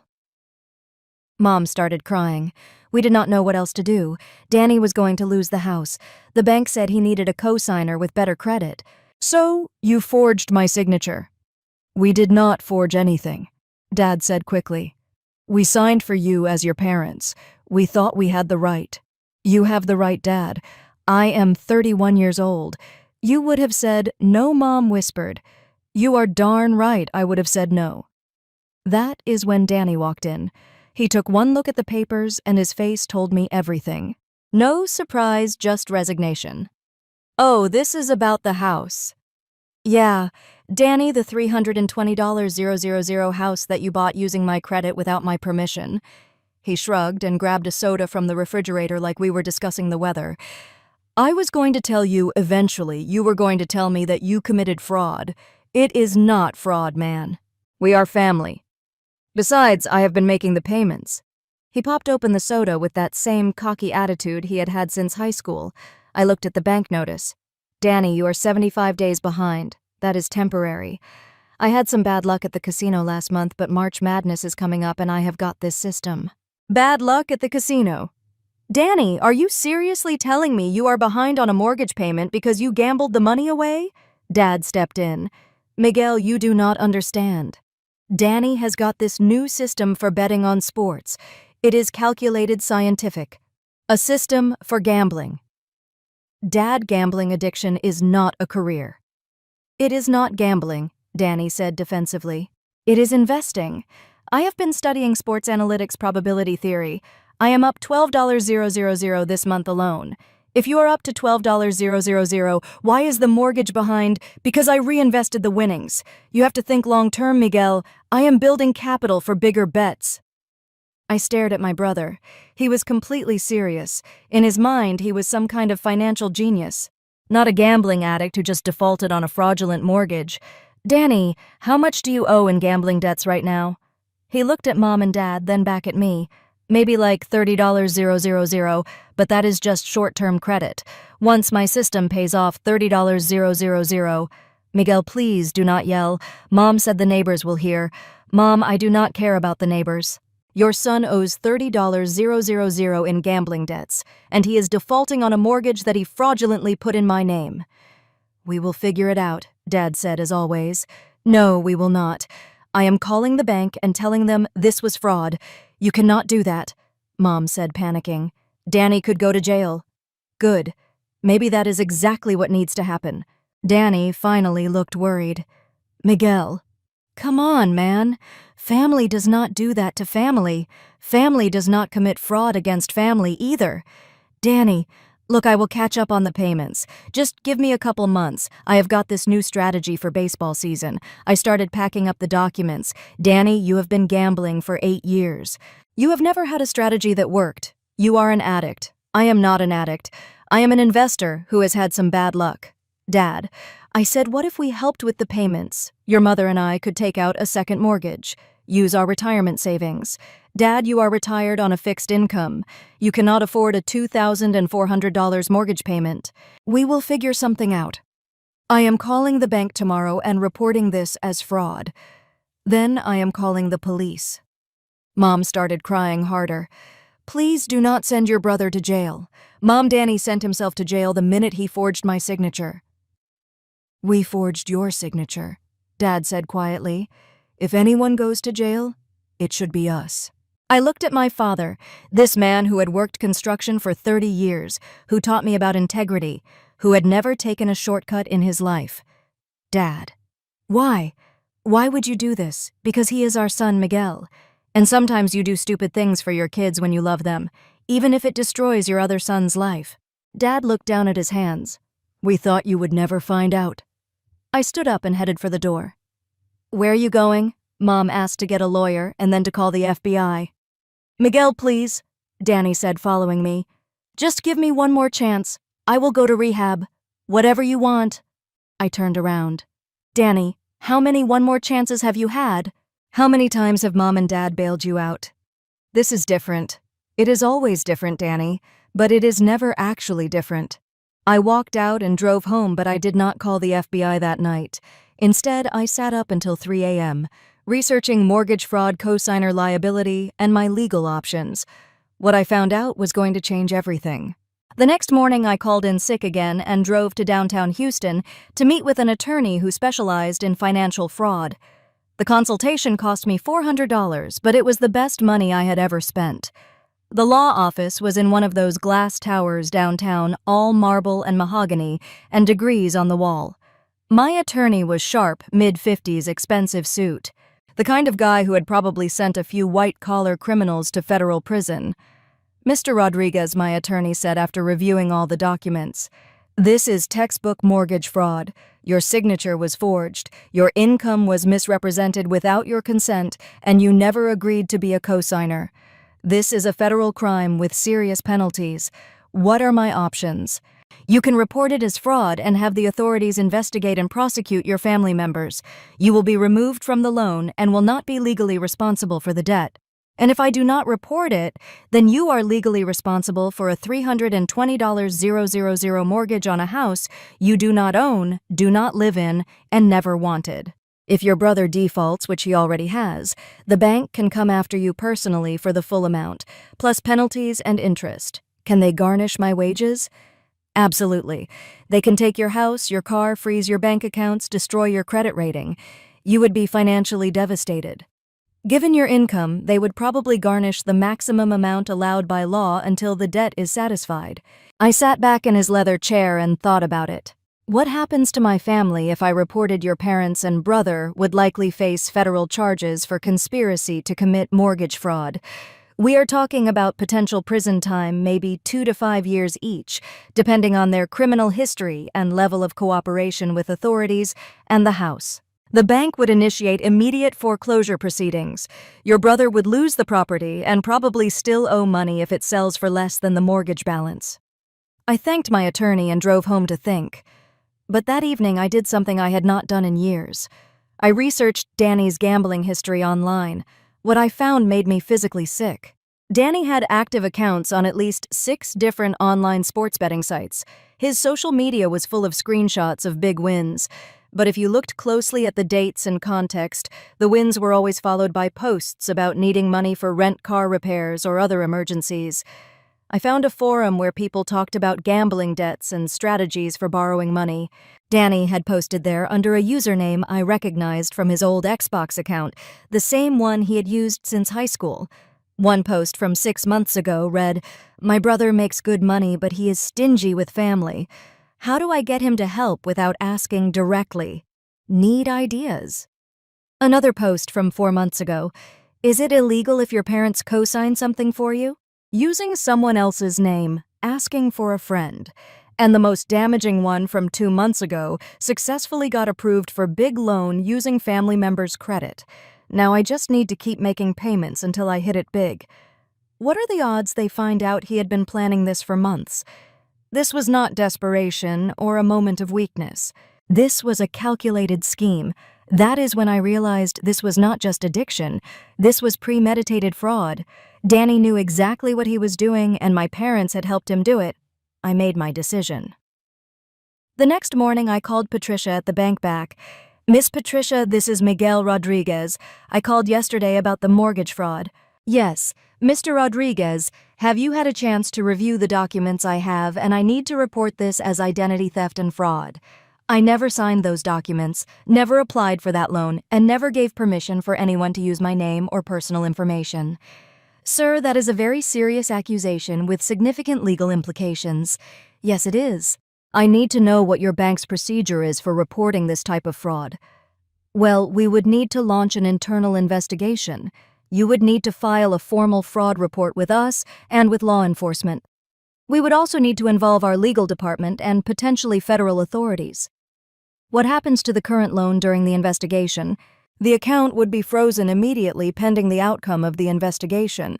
"And what happens to the borrower?" "My brother, if fraud is confirmed alone, would be declared null and void. The property would go into immediate foreclosure proceedings." "I understand. I would like to file that fraud report today. Mr. Rodriguez, I have to ask, are you absolutely certain about this?" These types of investigations can have serious consequences for everyone involved, including potential criminal charges. Ma'am, someone used my identity to obtain a $320,000 loan without my knowledge or consent. Those are already serious consequences for me. I understand. Can you come in this afternoon with all relevant documentation? I will be there at 2 p.m. But before I went to the bank, I decided to make one more trip to see my family. I wanted to give them a chance to come clean voluntarily. Maybe if they confessed and showed genuine remorse, I would consider handling this differently. I found Dad in the garage, Mom in the kitchen, and Danny on the couch playing video games like nothing had happened. I'm going to the bank this afternoon to file a fraud report, I announced. Danny paused his game and looked up. You are really going to do this? Yes. Even though it will destroy the whole family. Danny, you destroyed the family when you committed fraud against me. It was not supposed to be fraud. It was supposed to be temporary, just until I could get my finances straightened out. How was stealing my identity supposed to be temporary? Mom came out of the kitchen wringing her hands with that worried expression she had worn my whole childhood, whenever one of us was in trouble. Miguel, what if we all went to the bank together, explained the situation, or maybe they would work with us as a family? Mom, the situation is that you committed a federal crime. But we are family, Dad said, emerging from the garage. Families work things out together. Dad, if I do not report this, I am responsible for Danny's mortgage forever. If he stops paying, and he already has, they can take everything I own to satisfy the debt. We will not let that happen, Mom said desperately.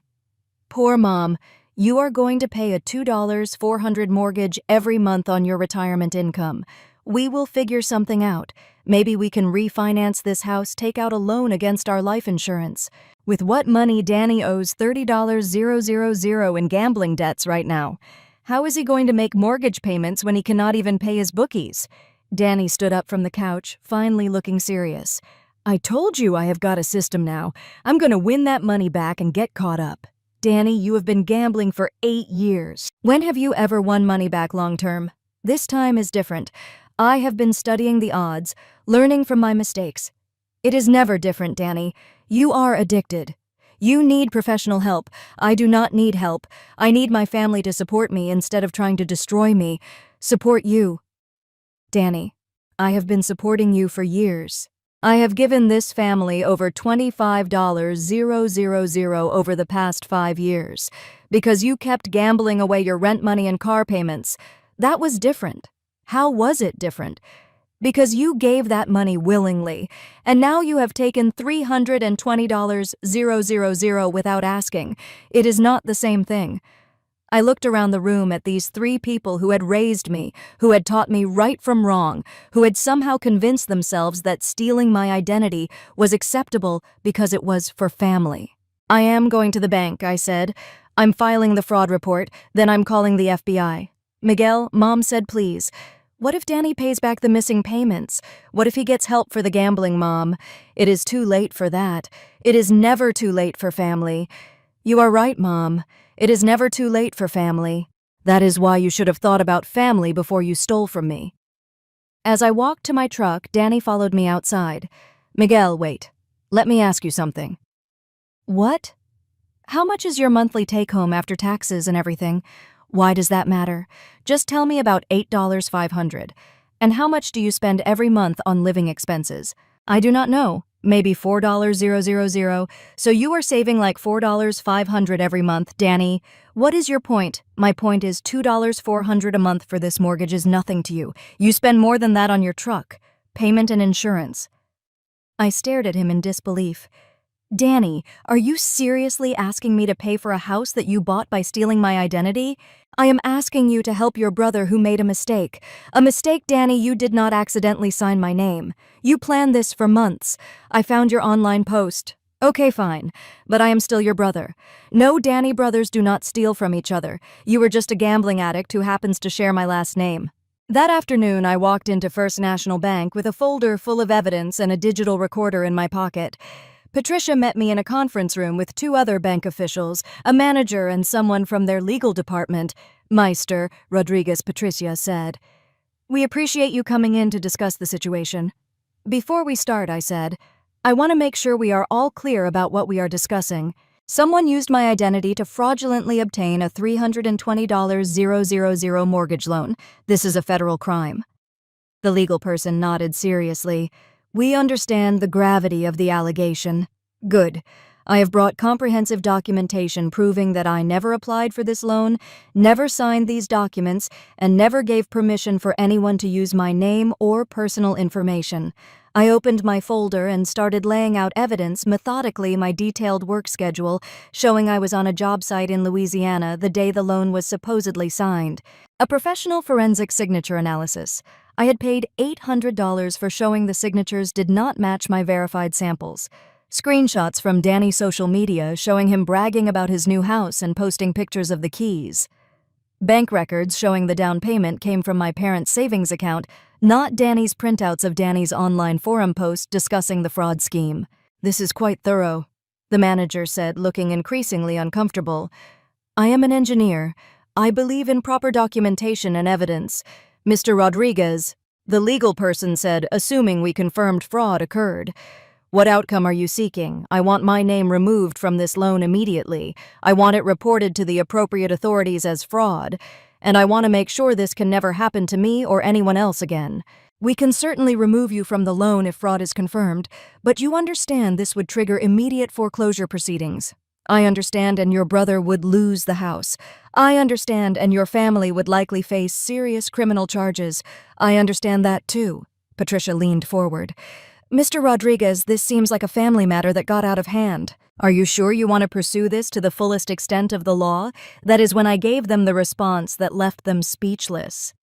Let me tell you what I'm sure about, I said, looking each of them directly in the eye. I am sure that my brother is a gambling addict who has systematically destroyed his credit by betting away every dollar he has ever earned. I am sure that my parents helped him commit fraud because they are enablers who have been covering for his addiction for years instead of getting him real help. I am sure that if I do not report this crime, I will be financially responsible for a mortgage on a house I will never live in for a debt I never agreed to take on. I paused and pulled out my phone, but here is what I am most sure. About 3 hours ago, I called the FBI's Financial Crimes Division and filed a formal complaint. Special Agent Williams is expecting your call within 24 hours. The room went dead silent. You could hear the air conditioning humming.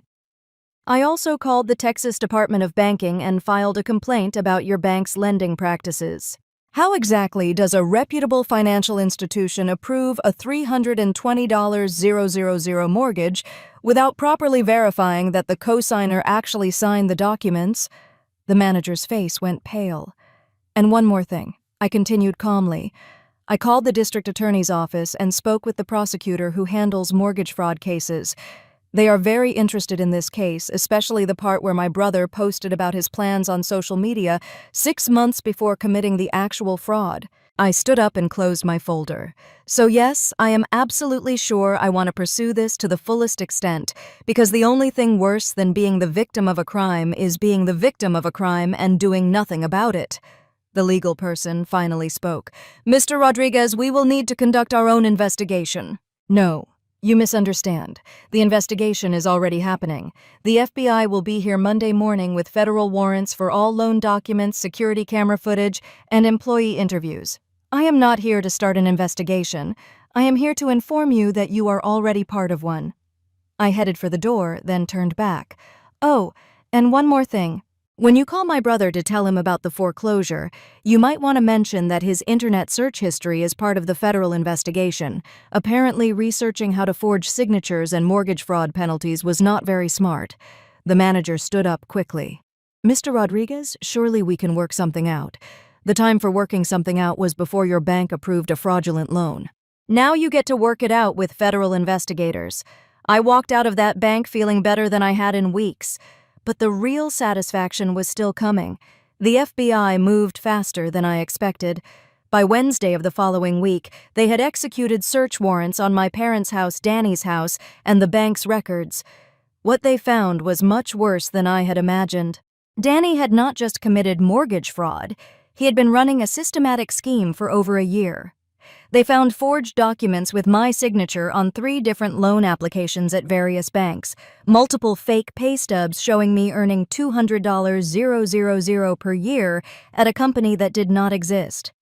Screenshots of my social media that he had been using to prove my lifestyle matched the income claims. Detailed text message conversations between him and my parents, planning out the fraud, step-by-step internet search history, including how long before mortgage fraud is discovered and can family members prosecute each other, a handwritten notebook with my personal information and practice signatures. But the most damaging evidence was what they found on Danny's computer, a detailed Excel spreadsheet tracking his gambling losses over the past 2 years. Total amount $127,000. The mortgage was not his first fraud. It was just the biggest one. He had been using my identity for smaller scams for months. My parents got arrested on Thursday morning at 6 a.m. Danny got arrested Friday afternoon at a casino in Louisiana where he had gone to win back the mortgage money. All 3 were charged with conspiracy to commit mortgage fraud, identity theft, and wire fraud. The local news picked up the story. Houston family arrested for $320,000 mortgage fraud scheme. My phone started ringing constantly. Relatives, family, friends, people from the old neighborhood, even some of my co-workers who had seen the news. Half of them were angry at me for destroying the family. The other half were shocked that my parents and Danny had done something so incredibly stupid. My Uncle Carlos called me on Saturday morning, his voice shaking with anger. "Miguel, what the heck is going on? Your parents are in jail. They committed fraud, Uncle Carlos. They used my name to get Danny a mortgage loan without my permission. But they are your parents, man. Family does not do this to family. Family does not steal from family either. Cannot you just drop the charges? Work this out privately. I cannot drop federal charges. That is not how the legal system works. But you could have chosen not to report it in the first place. Uncle Carlos, if I had not reported it, I would be responsible for a $320,000 debt for a house I do not own. They would have completely destroyed my financial life. Your parents would never let that happen to you. My parents already let it happen when they committed fraud in the first place. That afternoon, my mom's sister called me crying hysterically. Miguel, your mother is devastated. She is in jail because of you and Maria. She is in jail because she committed a crime. She was just trying to help Danny get his life together. By stealing from me, you make good money. You could afford to help your brother. I do help my brother. I have given this family $25,000 over the past 5 years, but this was not asking for help. This was theft. It is still family. No, Aunt Maria. Family asks for help when they need it. Criminals steal what they want and hope they do not get caught. By Monday, the bank had officially started foreclosure proceedings on Danny's house. The local newspaper ran a follow-up story about the family mortgage fraud scheme that included interviews with neighbors, saying they had always wondered how Danny could afford such a nice house without a steady job. Tuesday morning, I got a call from the county jail. Danny wanted to talk. Miguel, man, please, you have got to help me here. Help you. How? Tell them this was all a misunderstanding. That you knew about the loan but forgot about it. Danny, that would be perjury. I would go to jail too. Come on, man, we are brothers. Brothers do not steal from each other. I was going to pay it back eventually. With what money you owe $127,000 in gambling debts. How do you know that exact amount? The FBI found your spreadsheet, Danny. They know everything about your gambling losses, your debts, your schemes, everything. Miguel, please. I will go to rehab. I will get help. I will pay you back every penny. How are you going to pay me back from federal prison? Prison. They said I might get probation if you do not push for maximum charges. Danny, you committed federal fraud. You are going to federal prison. For how long? My attorney says probably 3 to 5 years. Mom and Dad might get 2 to 3 years each. The line went quiet for a long moment. Miguel, you are really going to let your own parents go to prison? Danny, our parents are going to prison because they chose to commit crimes. I did not make that choice for them, but you could fix this if you wanted to. No, Danny. The only person who could have fixed this was you, by not gambling away money you did not have and not stealing my identity to get more money to gamble away. What am I supposed to do now? Serve your sentence. Get clean and never contact me again." I hung up. The plea hearings were scheduled for 6 months later. My parents' attorney contacted my attorney about a possible deal. They would plead guilty to reduce charges if I agreed to not pursue civil damages. My response was simple: no deal. At the hearing, all 3 of them pleaded guilty to federal fraud charges. The judge was not sympathetic to their situation. "Mr. and Mrs. Rodriguez," he said to my parents, "you violated the fundamental trust of your own son to enable your other son's gambling addiction instead of getting him professional help. You chose to commit serious crimes. You are each sentenced to 18 months in federal prison, followed by 2 years of supervised probation. Mr. Daniel Rodriguez, you systematically defrauded financial institutions and stole your brother's identity to fund your gambling addiction. Your actions could have destroyed your brother's financial future. You are sentenced to 4 years in federal prison, followed by 3 years of supervised probation, as they were led away in handcuffs." Mom looked at me one last time. She mouthed the words, "I am sorry." I nodded acknowledgement, but I did not forgive her. After the sentencing, the bank contacted me about the foreclosed property. "Mr. Rodriguez, we understand this situation has been difficult for your family. If you are interested, we would be willing to sell you the property at a significant discount. The house was appraised at $320,000. They offered it to me for $240,000. I countered with $210,000 cash close in 30 days. They accepted immediately. A month later, I owned Danny's house. I spent $15,000 renovating it. New carpet, fresh paint, updated appliances. Then I rented it out for $2,800 per month to a nice family with excellent credit. But that is not the end of the story. 8 months into their sentences, Mom called me from federal prison. "Miguel, please, I need help with my commissary account. Everything here is so expensive and the food is terrible. How much do you need?" "Just $100 for basic things like decent soap and toothpaste." "Mom, do you remember what you told me when I asked why you did not just ask me for help instead of committing fraud?" "What do you mean?" "You said I would have said no, that I was too selfish to help family in need. Miguel, I was wrong. I was desperate and scared and wrong. You were right, Mom. If Danny had asked me to co-sign a mortgage so he could gamble away more money, I would have said no. But this is different. This is just basic necessities for survival. No, Mom, this has consequences. You chose to steal from me instead of asking for help. Now you get to live with the results of that choice. Miguel, please, I am your mother. My mother would not have stolen my identity to enable my brother's gambling addiction." I hung up. Dad called 2 weeks later. "Son, your mother is having a really hard time in there. The other inmates are rough and she is scared. Cannot you help her out?" "Just a little. Dad, you taught me that actions have consequences. You taught me that stealing is wrong. You taught me to take responsibility for my mistakes. I know, but so take responsibility for yours. Miguel, we are still family. Dad, we stopped being family when you chose Danny's gambling addiction over my financial security. What if we pay you back when we get out every penny? With what money you mortgaged your house to pay for Danny's legal fees? We will figure something out. Get jobs, sell things. No, Dad, you will figure something out. I am done figuring things out for this family.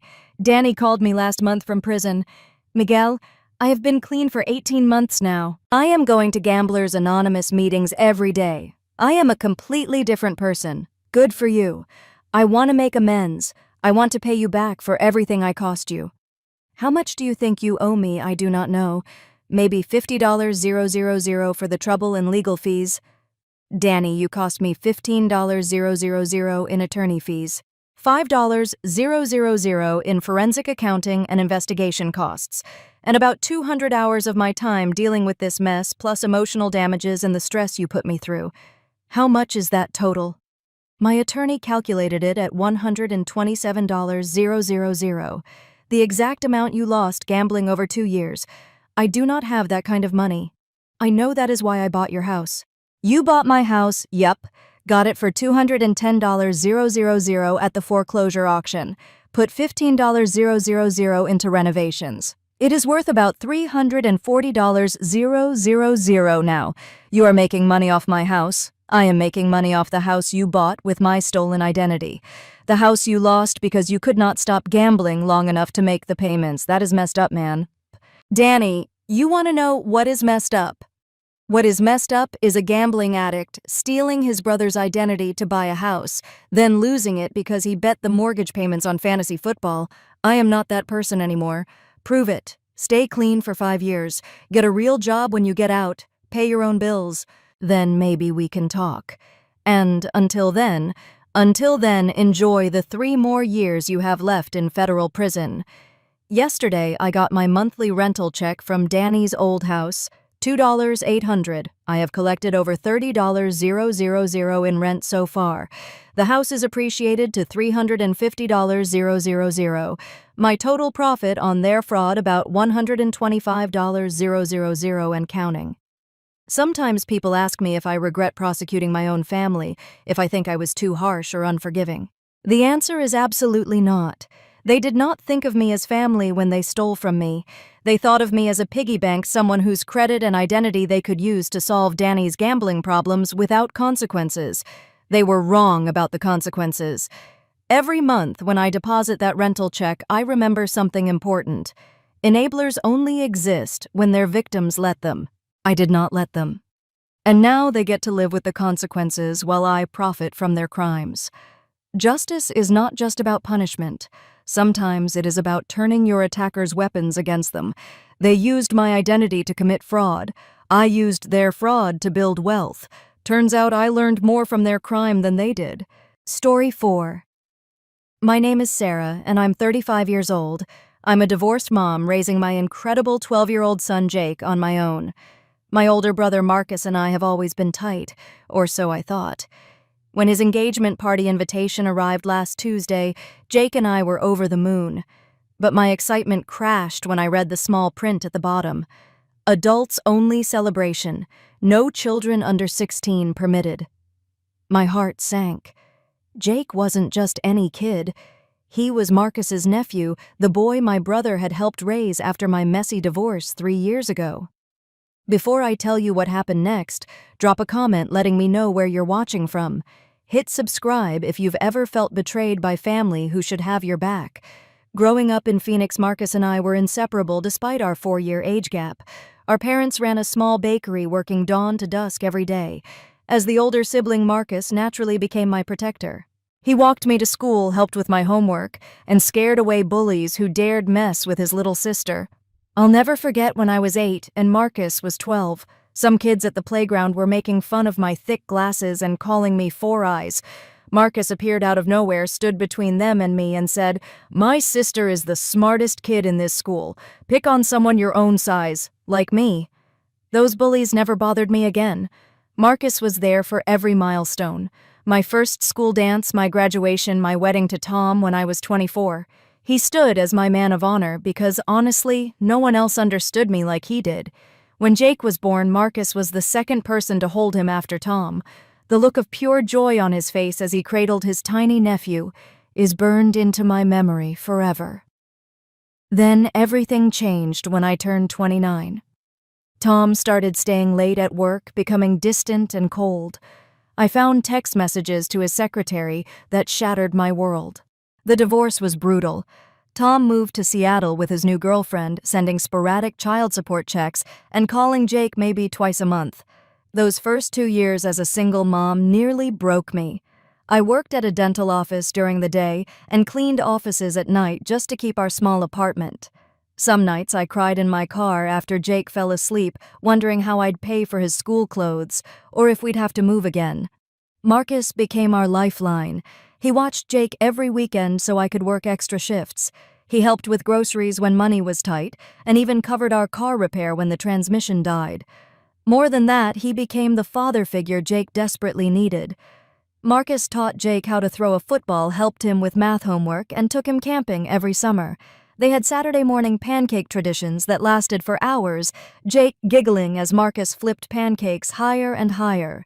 For Jake's 10th birthday, Marcus surprised him with a bike and taught him to ride in our apartment complex parking lot, running alongside him for hours until Jake could do it alone.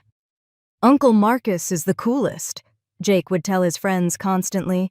He knows everything about baseball, and he makes the best grilled cheese sandwiches in the world.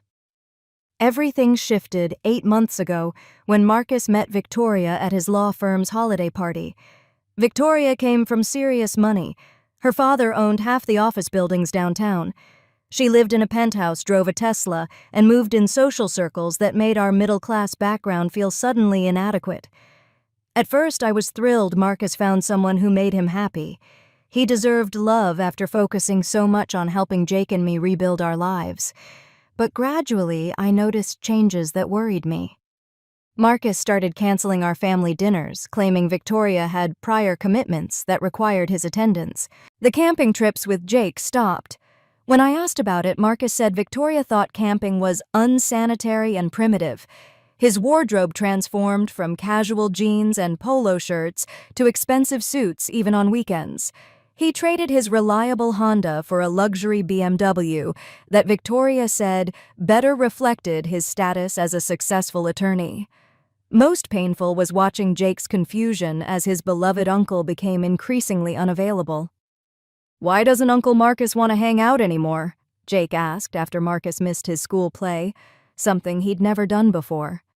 I made excuses about Marcus being busy with work and his new relationship, never wanting to damage Jake's image of the man who'd been his hero. But inside, I was furious watching my brother slowly abandon the nephew who worshipped him. The engagement announcement came via a formal card that arrived by courier. Not a phone call or family gathering, a formal announcement like we were distant acquaintances. Victoria had clearly taken charge of their social calendar, and we weren't part of her vision for their future. When the party invitation arrived with its cruel exclusion of children, I knew this wasn't just about one event. This was Victoria establishing the rules for their new life together, a life that had no room for a 12-year-old boy who had considered Marcus his second father. I stared at that invitation for an hour, my hands shaking with anger and heartbreak. How could my brother allow this? How could he exclude Jake from celebrating his engagement when Jake had been such an important part of his life? That night, I made a decision that would change everything. The next morning, I called Marcus while Jake was at school. My hands trembled as I dialed his number, hoping this was all a misunderstanding. Maybe Victoria had sent the invitations without consulting him. Maybe he didn't realize Jake was excluded. "Sarah, perfect timing," Marcus answered cheerfully. "Did you get our invitation? Victoria outdid herself with the design." "I did get it," I said carefully. "Marcus, I need to ask you something. Jake's name isn't on the invitation." "Was that an oversight?" The silence stretched so long, I thought the call had dropped. When Marcus finally spoke, his voice had changed completely. "About that, Victoria and I decided to make this an adults-only celebration. You know how these upscale events can be. Kids don't really fit the atmosphere we're going for." I felt like someone had punched me in the stomach. "Marcus, this is Jake we're talking about, your nephew. The kid you taught to ride a bike, remember?" "Of course I remember," he said, but his tone was defensive now. "Look, Sarah, this isn't personal. Victoria's family is hosting this at their country club. They have strict policies about children at evening events. The guest list includes important business contacts and high-profile clients." "Jake is 12, not 2, I argued, my voice rising despite my efforts to stay calm. "He knows how to behave at formal events. He's been to weddings before. He wouldn't embarrass you." Marcus sighed heavily. "It's not about embarrassment. It's about appropriateness. Victoria's parents are spending a fortune on this party. The venue serves alcohol, there's dancing until midnight, and frankly, the conversation topics aren't suitable for children." I couldn't believe what I was hearing. "Since when do you care more about Victoria's parents' money than your own family? Jake adores you, Marcus. He's been talking about this party for weeks, planning what suit to wear." "Don't make this harder than it needs to be," Marcus snapped. "Jake will understand. Kids are resilient. We can do something special with him another time." "Like when?" I challenged. "You've canceled the last 3 family dinners. You missed his school play last month. You haven't taken him camping in 8 months. When exactly are you planning this special time?" Another long pause. In the background, I heard Victoria's voice, though I couldn't make out the words. When Marcus came back on the line, his tone was colder than I'd ever heard it. "Sarah, I'm building a life with Victoria now. That means making certain adjustments. I can't always prioritize the same things I used to. Jake needs to understand that Uncle Marcus has grown-up responsibilities." "Grown-up responsibilities," I repeated, my voice cracking. "What about your responsibility to the nephew who thinks you hung the moon? What about loyalty to family?" "Family is important," Marcus said stiffly, "but so is my future with Victoria. Her family has certain expectations about social events and appropriate guest lists. I have to respect that." I felt tears burning my eyes. "So what you're telling me is that Victoria's family's opinions matter more than Jake's feelings?" "I'm telling you that you need to help Jake understand that some events are for adults only. Period. The invitation is for you and a guest, meaning an adult guest. I hope you'll respect our decision." Before I could respond, Victoria's voice came clearly through the phone. "Marcus, we're going to be late for brunch with my parents." "I have to go," Marcus said quickly. "We can discuss this more later, but the decision is final. I hope to see you there, Sarah." The line went dead. I sat in my kitchen staring at my phone in disbelief. This wasn't the brother I knew. This wasn't the man who used to tell Jake bedtime stories about brave knights and who cried when Jake scored his first soccer goal. When Jake came home from school that afternoon, he was bubbling with excitement. "Mom, I drew a picture of Uncle Marcus and me at his party. Want to see?" The crayon drawing showed two stick figures in suits, one tall and one short, both with huge smiles. At the top, Jake had written, "Me and Uncle Marcus at his engagement party," in his careful handwriting. My heart shattered.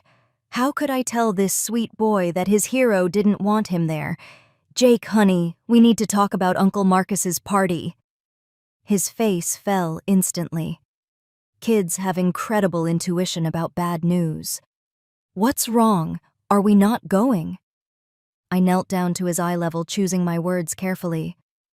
"Uncle Marcus and Victoria have decided to make their party adults only. That means no kids can come." Jake's eyes widened in confusion. "But I'm not a little kid anymore. I'm 12 and I'm family." "I know, sweetheart. I know." "Did I do something wrong?" Jake's voice was barely a whisper. "Is Uncle Marcus mad at me?" "No, baby. This has nothing to do with you. This is about adult decisions that don't make much sense to me either." Jake was quiet for a long moment, processing this rejection from the person he admired most. "But I already picked out my suit, the blue one from Christmas. I wanted to look nice for Uncle Marcus." That's when I made my own decision. I pulled Jake into my arms and said, "You know what? If you're not welcome at that party, then I'm not going either." Jake pulled back to look at me. "Really? But it's Uncle Marcus's big day." "And you're my son's big heart," I said firmly. "We're a team, Jake. If someone doesn't want both of us, they don't get either of us." For the first time since I'd broken the news, Jake smiled. "Thanks, Mom. But won't Uncle Marcus be sad if you don't come?" "He made his choice," I said, trying to keep the bitterness out of my voice. "Now I'm making mine." That evening I called Marcus back. This time Victoria answered his phone. "Sarah, how lovely to hear from you. Marcus is in the shower. Can I take a message?" "Actually, I'd like to speak with you directly," I said, surprising myself with my boldness. "I wanted to let you know that Jake and I won't be attending your engagement party." There was a pause. "Oh, is Jake feeling unwell?" "No, Victoria. Jake is feeling unwanted. Since you've made it clear that children aren't welcome at your celebration, I've decided that this particular adult chooses not to attend either." Her voice turned icy. "I see. So you're punishing Marcus because we want a sophisticated evening." "I'm showing my son that family loyalty matters more than sophisticated evenings," I replied calmly. "I hope you have a wonderful party." When Marcus called me back 20 minutes later, he was furious. "What the hell, Sarah?" Marcus's voice exploded through the phone. "Victoria just told me you're boycotting our engagement party. Are you seriously going to punish me because I won't break the rules for Jake? This isn't about breaking rules, I said, keeping my voice steady despite my racing heart. This is about you forgetting who was there for you before Victoria came along. This is about you abandoning the nephew who worships you. I'm not abandoning anyone, Marcus shouted. I'm trying to build a future with the woman I love. That means making mature decisions about appropriate social settings. Jake is a kid. He doesn't belong at an upscale cocktail party with business executives and attorneys. Jake belongs wherever his family is, I shot back. Or at least he used to. Remember when you told me family comes first? Remember when you said Jake was the best thing that ever happened to our family? Marcus's voice turned cold and calculated. People grow up, Sarah. Priorities change. I can't base every decision on what a 12-year-old wants. Victoria and I are building something important here. Her father's firm is considering me for a partnership. These connections matter. More than Jake matters. That's not fair, and you know it. What's not fair is excluding a child who loves you from celebrating your happiness, I said, my voice breaking. What's not fair is choosing a woman who makes you ashamed of your own family. Victoria doesn't make me ashamed of anything, Marcus snapped. She's helping me become a better version of myself. Maybe if you tried to better yourself instead of wallowing in single motherhood, you'd understand. His words hit like a physical blow. Excuse me. You heard me. You're so busy playing the victim that you can't see past your own drama. Victoria comes from a world where people have standards where they don't just accept mediocrity. Maybe it's time you learned something from that. I hung up on him. My hands were shaking so badly I could barely hold the phone. The brother who had once protected me from bullies had just become my biggest bully. Within an hour, my phone started buzzing with calls and texts from family members. Marcus had apparently launched a full campaign to make me the villain in this story. My mom called first. Sarah, honey, what's this I hear about you causing problems with Marcus's engagement party? I'm not causing problems, Mom. I'm standing up for Jake. But sweetie, it's just one party. Jake will have plenty of other opportunities to spend time with his uncle. You can't expect Marcus to change his entire wedding celebration for one child. It's not about changing everything, I tried to explain. It's about including family. Jake isn't some random kid. He's Marcus's nephew. I understand you're protective of Jake, Mom said gently. But Marcus is trying to fit into Victoria's world now. Her family has certain expectations. You need to be more flexible. My dad was more direct when he called. Sarah, stop being so stubborn. Marcus has found a good woman from a respectable family. The least you can do is support him without creating drama. Creating drama, I repeated.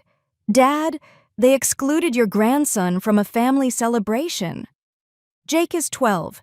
He doesn't need to be at every adult event.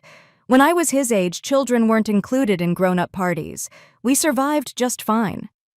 Even my Aunt Lisa, who I thought would understand, called to lecture me. Sarah, dear, you're being unreasonable. Victoria's family is very well connected. This party could be important for Marcus's career. You shouldn't let your emotions ruin his opportunities. By evening, I felt completely isolated. Everyone seemed to think I was overreacting, that I should just accept Jake's exclusion and move on. Some even suggested I was jealous of Marcus's success and Victoria's wealth. The only person who seemed to understand was my neighbor Mrs. Chen, an elderly woman who often watched Jake after school. You did the right thing, she told me when I explained the situation while picking up Jake from her apartment. Family should never exclude family. That boy loves his uncle more than anything. For Marcus to throw that away for some fancy party, it's heartbreaking. That night, I found Jake in his room staring at the drawing he'd made of him and Marcus at the party. He'd crossed out both stick figures with black crayon. Jake, honey, what happened to your picture? He looked up at me with eyes that seemed too old for his 12-year-old face. If Uncle Marcus doesn't want me at his party, then I don't want to be in the picture. I sat on his bed and pulled him close. I know this hurts. I'm hurt too. Mom, did I do something to make Uncle Marcus not love me anymore? My heart broke all over again. Oh, baby, no. Uncle Marcus still loves you. He's just confused right now. Sometimes adults make really bad decisions when they're trying to impress other people. Like how Tommy started ignoring me when he wanted to hang out with the popular kids. Exactly like that, except Uncle Marcus is a grown-up, so it's much worse. Jake was quiet for a moment. Are you really not going to his party because of me? I'm not going because if my son isn't welcome somewhere, then neither am I. We're a team, remember? Jake hugged me tighter. Thanks, Mom, even if everyone else thinks we're wrong. Sometimes doing the right thing means standing alone, I told him. But we're not really alone. We have each other. The next few days were tough. Marcus sent a series of increasingly angry texts, accusing me of being jealous, vindictive, and petty. Victoria even sent me a long message explaining how my emotional manipulation was causing stress during what should be a happy time in their lives. Friends at work were divided. Some thought I was being too harsh, while others admired me for standing up for Jake. But the family pressure was intense. My parents called daily, begging me to reconsider. Think about Marcus's future, my mother pleaded. Victoria's father could make or break his career. Don't let your pride ruin your brother's chances. This isn't about pride, I kept saying. This is about values. This is about what family means. A week before the party, Marcus showed up at my apartment unannounced. I opened the door to find him standing there in an expensive suit looking like a stranger. We need to talk, he said, pushing past me into the living room. Jake was at a friend's house, so we were alone. Marcus looked around our modest apartment with barely concealed disdain, his eyes lingering on our secondhand furniture and Jake's artwork covering the refrigerator. Nice place, he said, but his tone made it clear he meant the opposite. What do you want, Marcus? He turned to face me, his expression hard. I want you to stop embarrassing me. Victoria's parents think my family is trash because my sister is throwing a tantrum over party invitations. Do you have any idea how that makes me look? I couldn't care less how it makes you look, I said honestly. I care about how it makes Jake feel. Jake will get over it. Kids are resilient. You keep saying that, but you're wrong. Jake won't just get over losing his hero. He won't just bounce back from being rejected by the person he loves most.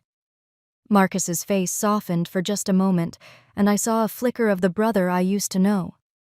But then it was gone, replaced by cold determination. I'm marrying Victoria in 6 months, he said.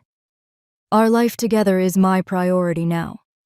If you can't accept that, then maybe it's better if we take a break from this whole family drama. A break? I stared at him in disbelief. You're willing to cut us off completely? I'm willing to do whatever it takes to protect my future, he said. Victoria and I deserve to start our marriage without constant family conflict. He headed for the door, then turned back one last time. The invitation stands. Come to the party, behave like an adult, and we can move forward. Keep acting like a child and don't expect to hear from me again. After he left, I sat in my empty apartment and cried for the brother I'd already lost. The night of Marcus's engagement party arrived with perfect spring weather. Clear skies, gentle breeze, the kind of evening that makes everything look magical. As I sat in my kitchen that Saturday, I felt a deep sadness knowing my brother was celebrating without us. What are we doing tonight, Mom? Jake asked, trying to sound casual while doing homework at our dining table. He was making an obvious effort to seem okay, but I could see the hurt in his eyes. I was thinking we could have our own celebration, I said, forcing brightness into my voice. How about we order pizza, watch that new superhero movie you wanted to see, and make Sundays for dessert? Jake's face lit up genuinely for the first time in weeks. Really? Even though it's a school night? Tonight's special. We deserve to have some fun. We spent the evening on our couch sharing a large pepperoni pizza and getting lost in action-packed adventure. For a few hours, we both forgot about the party happening across town. Jake laughed at the funny parts and cheered during the fight scenes, and I felt grateful for this simple happiness. Around 9 o'clock, my phone started buzzing with messages. I tried to ignore it, but they kept coming. Finally, curiosity got the better of me. The first text was from my cousin Beth. The party is beautiful, but Marcus keeps looking toward the entrance like he's waiting for someone. Another from my aunt. Victoria looks stunning, but something feels off. Marcus seems distracted. Then one from my mom. Honey, Marcus asked me 3 times if you were coming. I think he misses you more than he's admitting. I put my phone away, determined not to let these updates ruin our evening. Jake had fallen asleep against my shoulder during the movie, and I carefully carried him to his room. As I tucked him in, he mumbled sleepily, "Thanks for staying home with me, Mom. This was better than any fancy party." The next morning brought a surprise I never expected. My doorbell rang at 8 a.m., and I opened it to find Marcus standing there. But this wasn't the cold, suit-wearing stranger from the week before. This was my brother. Rumpled hair, casual clothes, eyes red from what looked like a sleepless night. "Can I come in?" he asked quietly. I stepped aside wordlessly. Marcus walked to our living room and sat heavily on the couch, his head in his hands. "The party was everything Victoria wanted," he said without looking up. "Perfect decorations, expensive food, important people everywhere. Her father introduced me to half the partners in the city. It should have been the best night of my life." I sat across from him waiting, but all I could think about was how empty it felt without you and Jake there. I kept looking at the door, hoping you'd changed your mind. Victoria noticed and got angry, said I was being ridiculous for wanting a child at such an important event. Marcus finally looked up at me. "Do you know what the worst part was? This little girl, maybe 8 years old, was there with Victoria's cousin. She was running around in a fancy dress and everyone thought she was adorable. Victoria's mom kept saying how wonderful it was to have young energy at the party." "Marcus, I realized they weren't against children at all," he continued, his voice breaking. "They were against Jake specifically, against our family." Victoria made it seem like it was about appropriateness, but it was really about not wanting my blue-collar sister and her kid mixing with their wealthy friends. My heart ached seeing my brother's pain, but I needed him to understand the full impact. "Jake drew a picture of you two at the party. He was so excited to celebrate with his uncle. When I told him he couldn't come, he crossed out both of you with black crayon." Marcus's face crumpled. "Oh God, Sarah, what have I done?" "You chose someone else's opinion over your family's feelings," I said gently but firmly. "You let Victoria and her parents make you ashamed of where you came from." "I thought I was building a better life," Marcus whispered. "I thought if I could just fit into their world, I'd be successful and happy.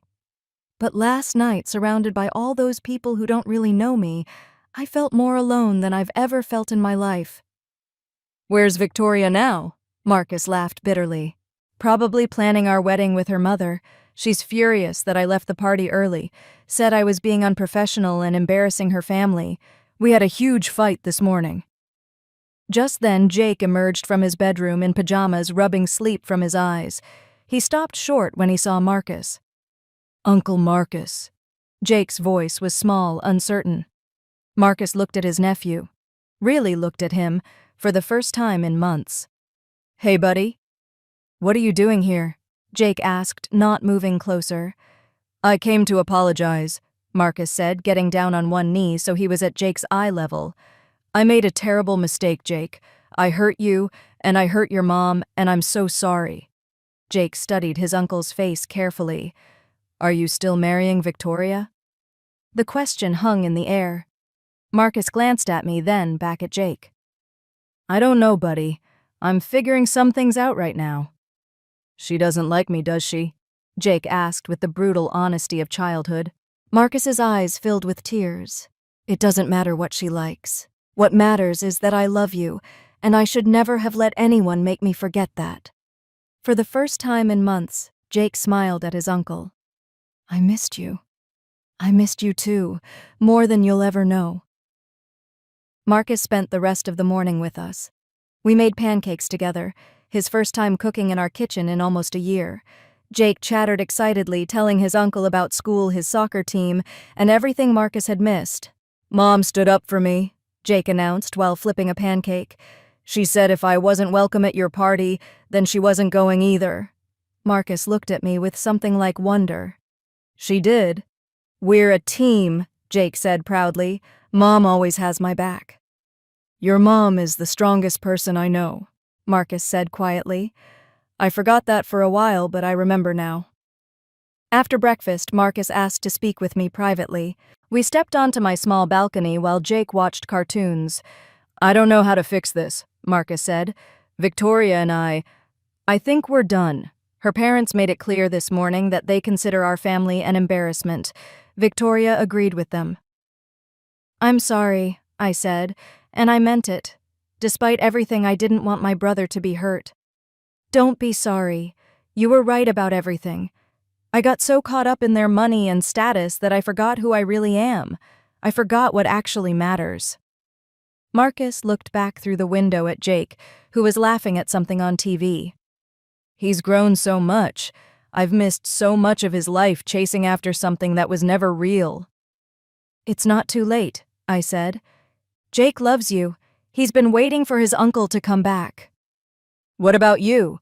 Marcus asked. Can you forgive me for being such an idiot? I hugged my brother for the first time in months. Your family. We fight, we make mistakes, but we don't give up on each other. That afternoon, Marcus officially called off his engagement to Victoria. She was furious, threatening to ruin his career and reputation. But Marcus had finally remembered what was truly worth protecting.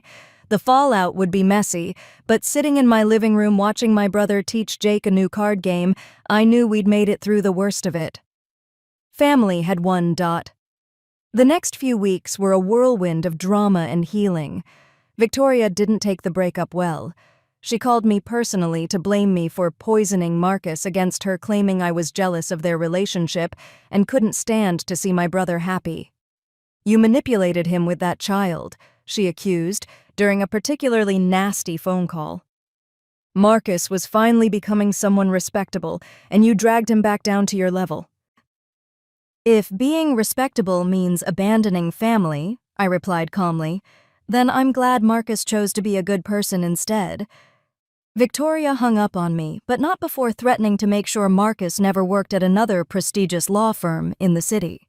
True to her word, her father used his connections to block several job opportunities. Marcus lost the potential partnership and had to take a position at a smaller firm for significantly less money. Do you regret it? I asked him one evening as we watched Jake practice soccer. Marcus had started coming to every game, making up for months of missed moments. Are you kidding?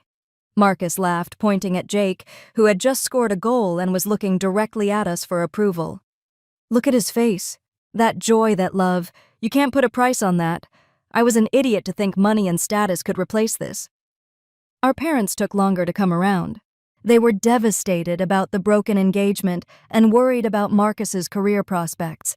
Mom especially struggled to understand why he'd walked away from such a good match. Victoria's family has so much to offer, she said during one of our tense family dinners. And now Marcus is starting over at 32 with nothing to show for it. He has his nephew's respect back, I pointed out. He has his integrity. That's not nothing. Dad was more practical in his concerns. Sarah, I understand you were protecting Jake, but did you consider the long-term consequences? Marcus could have been set for life.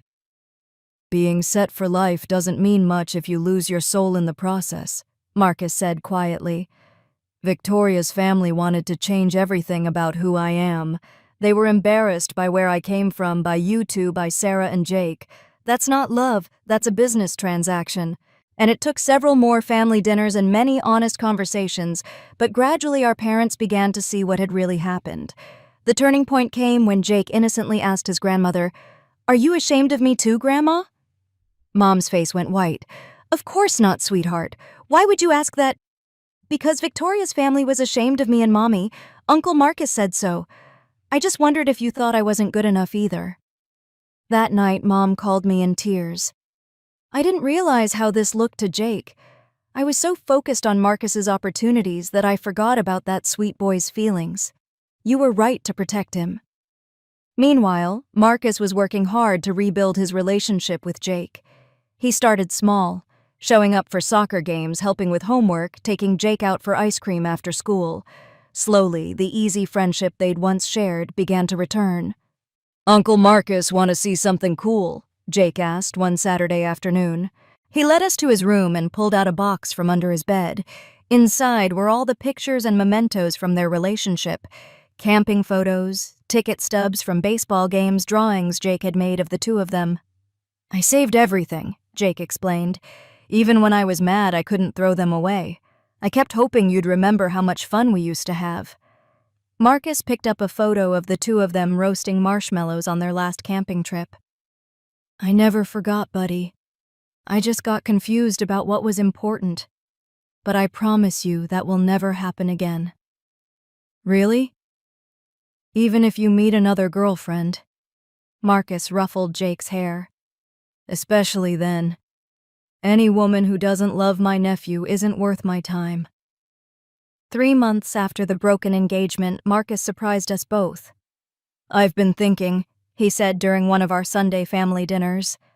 "I want to plan something special for Jake's 13th birthday, something big to make up for all the time I lost." "You don't have to make up for anything," Jake said. "You're here now. That's all I wanted." But Marcus was determined. He planned an elaborate camping and fishing trip, just the two of them, to Jake's favorite state park. They spent 4 days hiking, fishing, telling stories around the campfire, and rebuilding their bond. When they returned, Jake was glowing with happiness.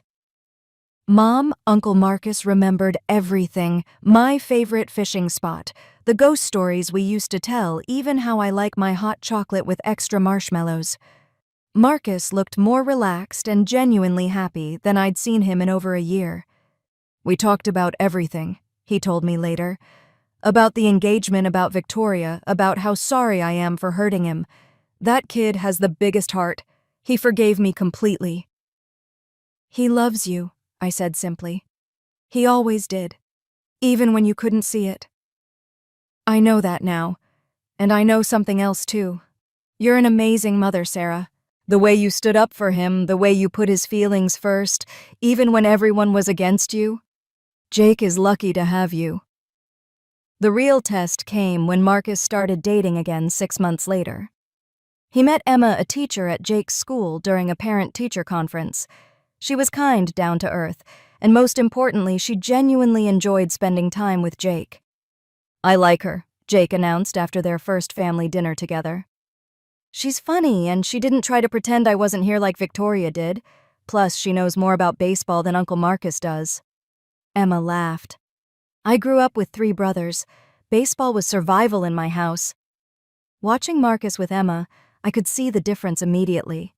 He was himself, relaxed, genuine, not trying to impress anyone or be someone he wasn't.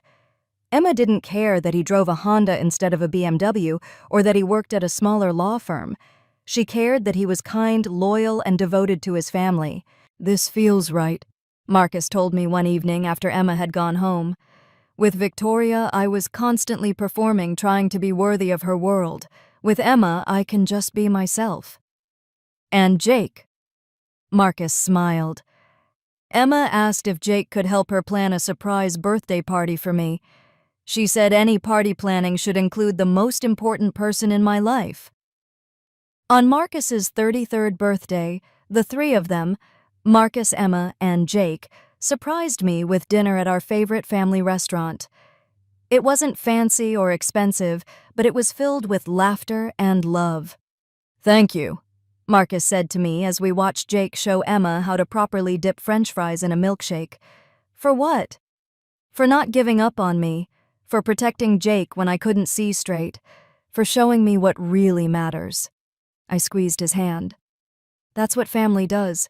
We protect each other even from ourselves sometimes." As I looked around the table at my brother, my son, and the woman who might become part of our family, I felt overwhelmed with gratitude. The road had been difficult, painful at times, but we'd found our way back to what mattered most. Sometimes the hardest decisions lead to the most beautiful outcomes. Sometimes standing your ground is the greatest gift you can give to everyone involved. 1 year later, Marcus and Emma got engaged. This time things were completely different. Instead of a formal announcement, Marcus called me first. "Sarah, I need to ask you something important," he said, his voice nervous but excited. "I'm going to propose to Emma next week, but before I do, I wanted to make sure you and Jake approve. You're the most important people in my life, and your opinion matters more than anything." I felt tears in my eyes. "Marcus, if Emma makes you happy and treats Jake well, then you have our blessing." "She does make me happy, and she loves Jake almost as much as I do. Actually, I was hoping Jake might help me with the proposal. Emma mentioned wanting to learn how to fish, and I thought maybe the three of us could go to the lake where Jake and I always camp. I could propose there with Jake as my witness." The proposal was perfect. Jake later told me every detail with sparkling eyes. Mom, Uncle Marcus was so nervous he almost dropped the ring in the water, but Emma said yes, and then she hugged me first before she hugged him. She said she wasn't just marrying Uncle Marcus, she was gaining the coolest nephew in the world. When Emma and Marcus planned their wedding, she surprised me by asking 13-year-old Jake to be the ring bearer. "I don't care about tradition," she said. "He's Marcus's best friend. He belongs here." The guest list was pure heart family, Emma's colleagues, longtime neighbors. No business show-offs, no status games. The ceremony at Emma's community center felt warm and real, with Jake helping decorate, and Emma promising in her vows to love him as family. Jake's speech left everyone teary. "Uncle Marcus was my hero. I thought I lost him, but heroes find their way back. Emma, thank you for helping him remember." Later, Marcus pulled me aside. "A year ago, I wanted to impress strangers. Tonight, I'm surrounded by people who love me. This matters." 6 months later, Marcus and Emma bought a home with a bedroom just for Jake. "Your family," Marcus told him. "Family always has a place." Now, 2 years after that awful engagement party invite, our bond is stronger than ever. Marcus is happy, Jake is thriving, and I have a sister-in-law who understands love's true meaning. Sometimes the best way to protect someone you love is to stand firm even if you stand alone.